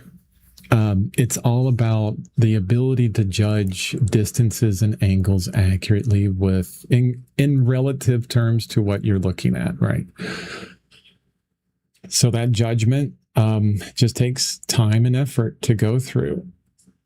And of course, like I said, there's a lot of like specifics within that you can move through to help it out. So you're a bit more successful, maybe a bit faster, and you can do things to keep you on track. So you're motivated as you're moving through it. But it's all about just judging distances and angles. That's what it boils down to. After that, like I'm talking in linear sense, like the length of a line, the width of a line, that kind of thing, the angle of a line.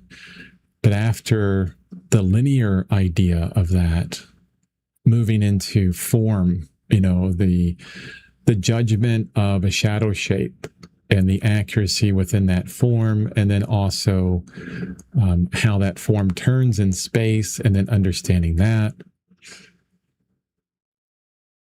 Being able to feel like the fullness of a head, like the front, the side, and the back of the head when you only see maybe two sides of the head, but being able to feel how it turns through space, that's the next step within all that, like line then form. There's an old book that I read. It was The Science and Practice of Drawing. I forget the author, but then they were really good. Like it was written back in like early 1900s or something, 1904, something like that.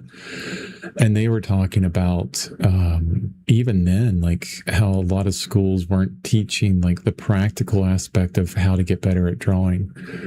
A lot of avant-garde schools coming up at the time.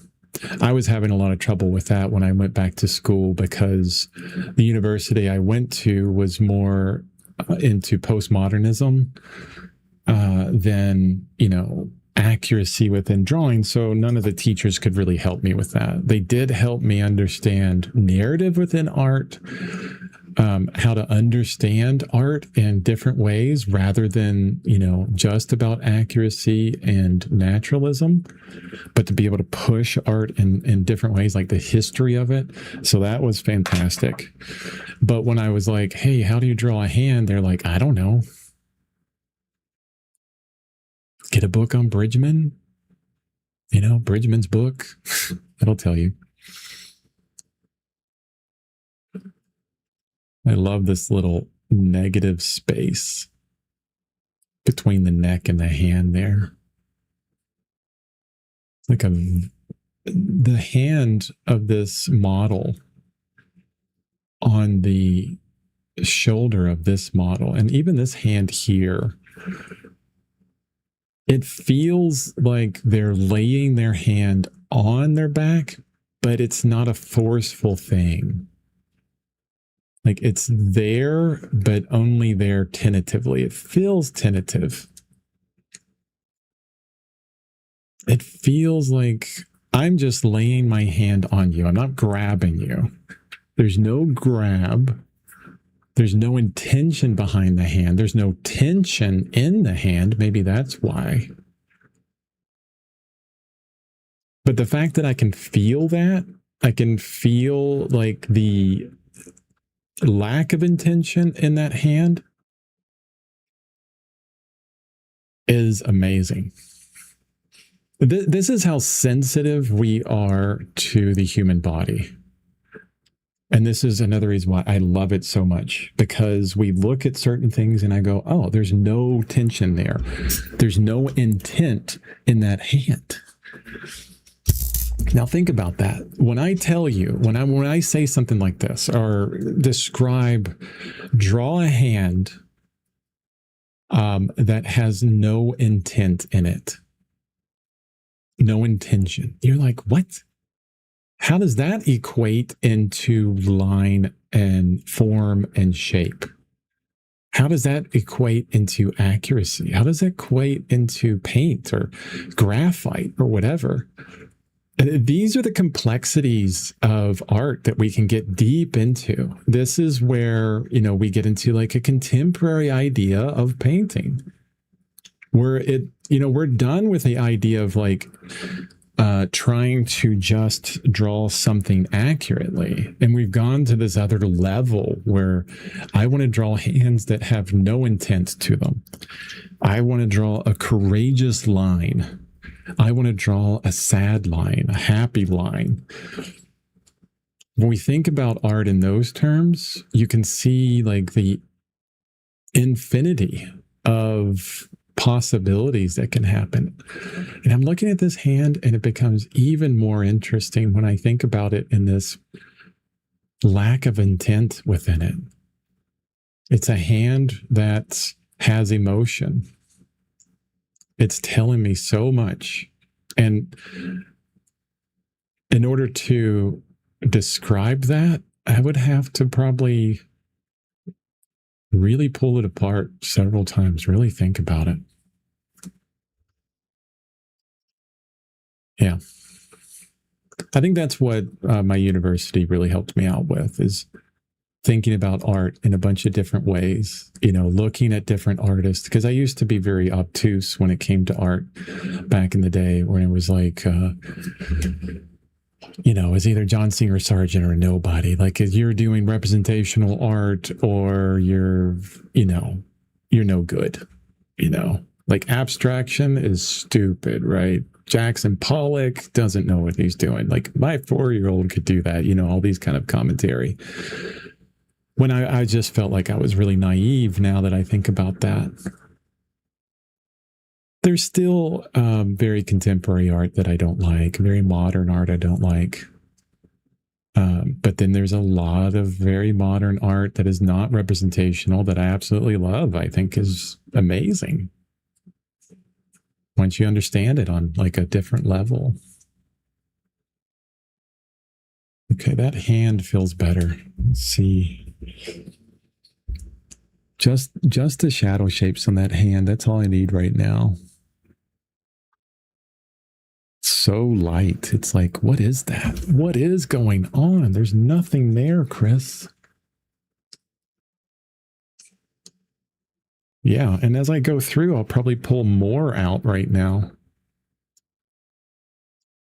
The one thing I liked about the painting that I did previously, my previous painting, which another reason why I have it here is to reference it, like this guy, is I started out really simply, just brush strokes everywhere. And then I started here, like this very particular point in the finger. Oh, that's almost dry.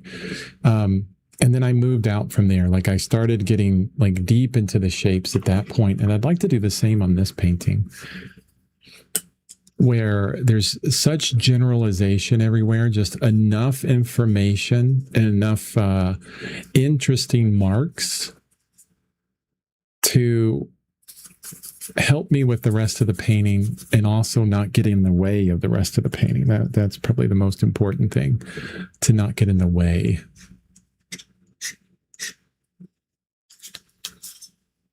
Man, need a corner of my napkin for this area. A lot of the white of the paper I'm keeping right now. I'll cover up a lot of it, but I'm leaving it very open, which is a wonderful word. Thank you, Nicholas Uribe, for introducing me to that. Keeping it very open for possibility.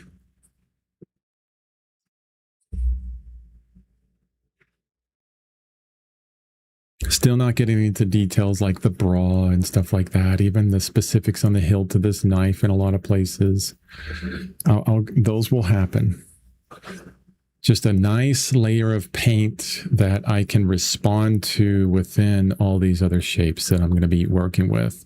I've established my focal point. That was probably the most important thing about this session. Knowing where that focal point is, that's going to define everything else. It's going to define where I begin my next movements into this painting tomorrow. Or that, like, hopefully tomorrow. I'm pretty sure tomorrow. I don't think I have much planned for tomorrow.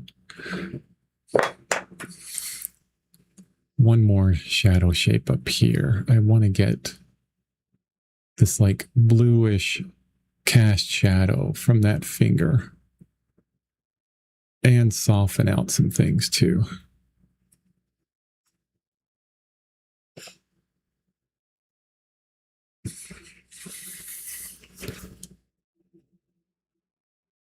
Yeah. Okay. Everything look okay? Anything going to be a problem for the future? This finger might be a problem for the future. Those darker tick marks, let's get rid of those real quick. I need a very dry brush to pull some of this paint off.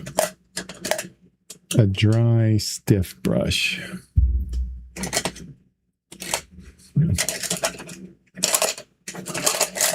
A clean, dry, stiff brush. There we go.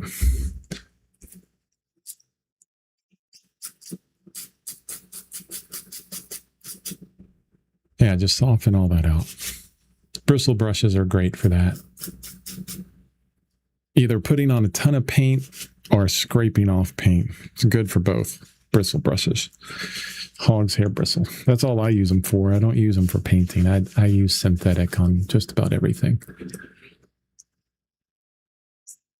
I'm looking forward to, on this painting, what I leave throughout the painting. There's going to be a lot of stuff that I affect throughout the painting. I kind of got an idea of the bra here, but I'm afraid it could be in the wrong spot. So let's soften it. Let's soften it more.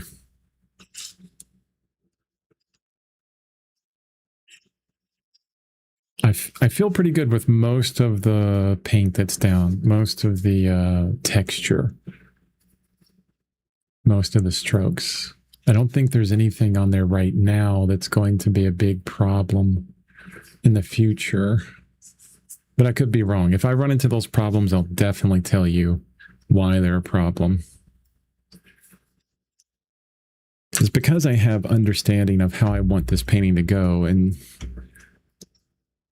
it has a lot to do with that transparency within the paint. If I paint over an area that I know I need to get back to white on, like back to the surface, or want to get back to the surface on, then it's a problem, right?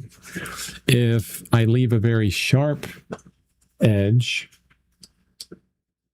and I don't have any space to soften that again, and that's sharp edge is right next to an area that needs to be blank paper or transparency, and white won't work. Like I can't go over it with white to bring it back. That's going to be a problem.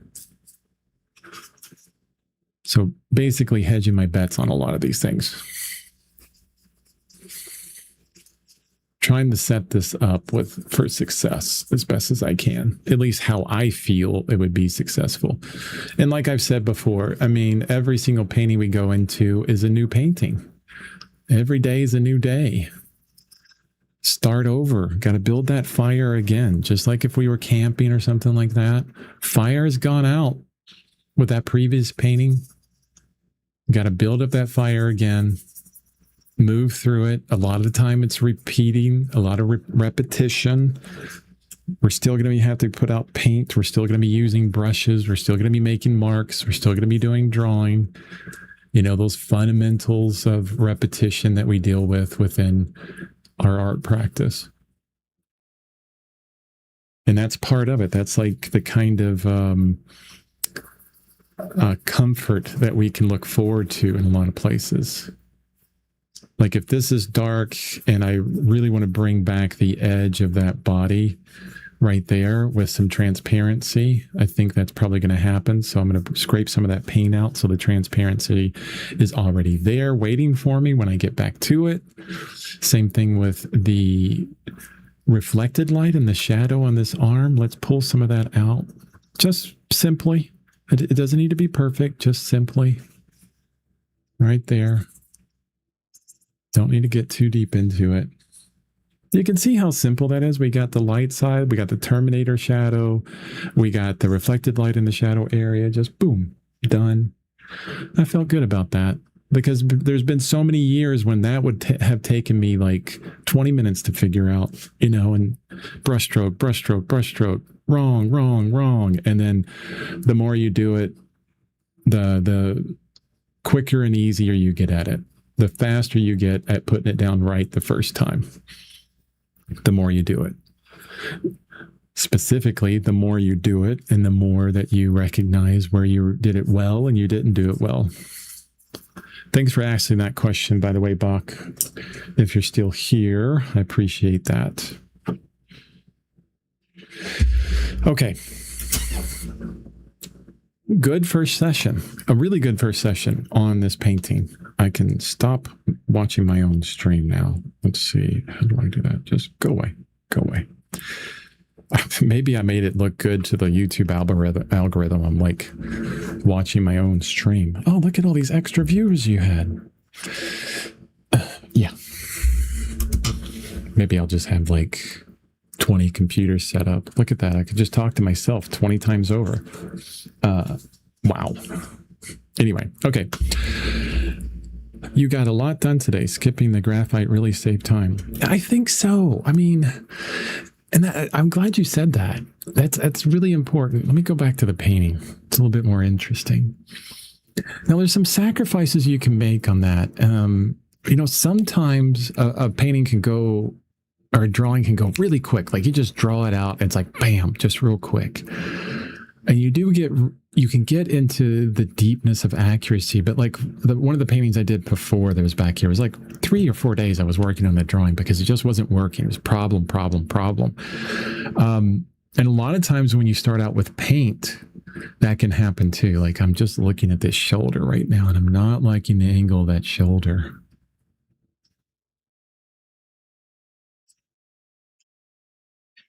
But that can happen with paint too. It's like, it kind of feels like we're going faster because we're putting paint down rather than graphite. You put graphite down, obviously you have to put paint over it. So you're kind of drawing it again. But a lot of times, a lot of subject matter, it's better started out with graphite with that accuracy, right? So it really depends. I do feel like this went well today. There is some inaccuracy within the drawing, definitely. That's there. It's almost always going to be there. I would love to be perfectly accurate with my drawing all the time. First time, every time I do it, just like, oh yeah, let me just draw this hand, boop, boop, boop, and it's done. No, I wish it was that easy. It's just, sometimes they come together that quickly, sometimes. Those are banner days, let me tell you. It's like, holy cow, I need to buy a lottery ticket too, because that doesn't happen very often. But what it does with drawing out in paint first, when you have this big, bulky, long brush in your hand versus, a pencil where you're sitting there and you got like the drawing or writing hand that you're doing, it broadens you out. It helps to get you into a bit more expression, like bigger shapes. You're thinking bigger because your hand's moving bigger. You can't get down in the nitty gritty. So it's pulling you away from that. And that's intentional. Because if I'm thinking about expressiveness, I'm thinking about that balance between accuracy and expression, I'm definitely going to start out with brush first because it helps to get to that point. But if you're like, this needs to be super accurate, okay, graphite's probably the best place to start, okay? The other reason why I didn't want to start out with graphite, because I've done this before on several paintings where I put graphite down and then I want to scrape back to the white of the paper, and all of a sudden I scrape out some paint that shows the graphite, and I'm like, dang it. It's a line and a value that I don't want there. So this is preparing for all that scraping to happen, to get back to that white as much as I can. I've just really been enjoying that lately. So yeah, it can be faster. It feels faster. It feels good. It definitely feels good. As I look at it, I see all kinds of problems with the drawing. Oof. It's okay. I'm going to move through it slowly, fix as I go. We're always drawing as we're painting. But it's a good session. It's a good session. I feel there's a lot of potential with this. I don't think that there's anything really way off that could be a problem. Like even, this thumb, if I'm comparing with the reference, is in the right place, but the finger isn't. Like there's some inaccuracy in here, but that's okay. It's okay. I've had the graphite mix into my paint. Not ideal. Yeah, that happens too. And that's kind of annoying. That's one reason why, like if you put down a lot of graphite, especially charcoal will do that like crazy on your paper, and then you kind of scrub in with the white will get a little bit of gray, and you're like, oh no. But you can go over graphite with PVA size, which is wonderful. That actually works really well over graphite. And I think you can draw on the PVA size okay. You can also go over with a GAC 100, the clear acrylic medium. I've done that before. That's nice. It has a bit more texture in the GAC 100. You can't draw on clear acrylic medium. It doesn't want to take graphite off the pencil. It's like kind of plasticky. It's kind of similar to trying to draw on acrylic gesso. It doesn't really work so well. It doesn't really take the graphite very well. Although it was interesting, Yupo paper, I've said this before, Yupo paper is fantastic for drawing with graphite on. It pulls... Like it's so smooth and so non-absorbent, yet it picks up graphite in the best possible way. It is so beautiful to draw on. It's wonderful. Yeah, you have to experience it. It's like drawing on plastic, but a perfect textural plastic, minimal texture. So that's nice. Okay. Check out my website, chrisbevan.com. You can like and subscribe on YouTube here to support me. That's the simplest way. And this is my spiel at the end. My spiel. Oh, geez. The whole marketing thing, right? Like and subscribe on YouTube if you want. Go to my website, sign up for my newsletter. Infrequent newsletter. I don't like spam people. I don't, if it's out there, it's just me showing my paintings. And then you can buy my paintings on my website as well, chrisbevan.com, which is right. I'm going to figure out where this is referenced. Bam. Oh, can you even see it? Look, I can move my monitor so it shows better. There you go. Look at that. That guy, Chris, good artist, terrible marketer. Thank you guys so much for showing up. You make these moments with my stream like so much fun. I started doing this like a week ago or so, maybe more. I don't know. It feels like only a couple days, and it's so much fun, like being able to socialize what I do every day. And I love talking through it anyways. And the ability to just like vomit a bunch of words out into the ether, that works for me as well. Hopefully it helps you too. So that's good. Thanks, guys. I'll see you tomorrow.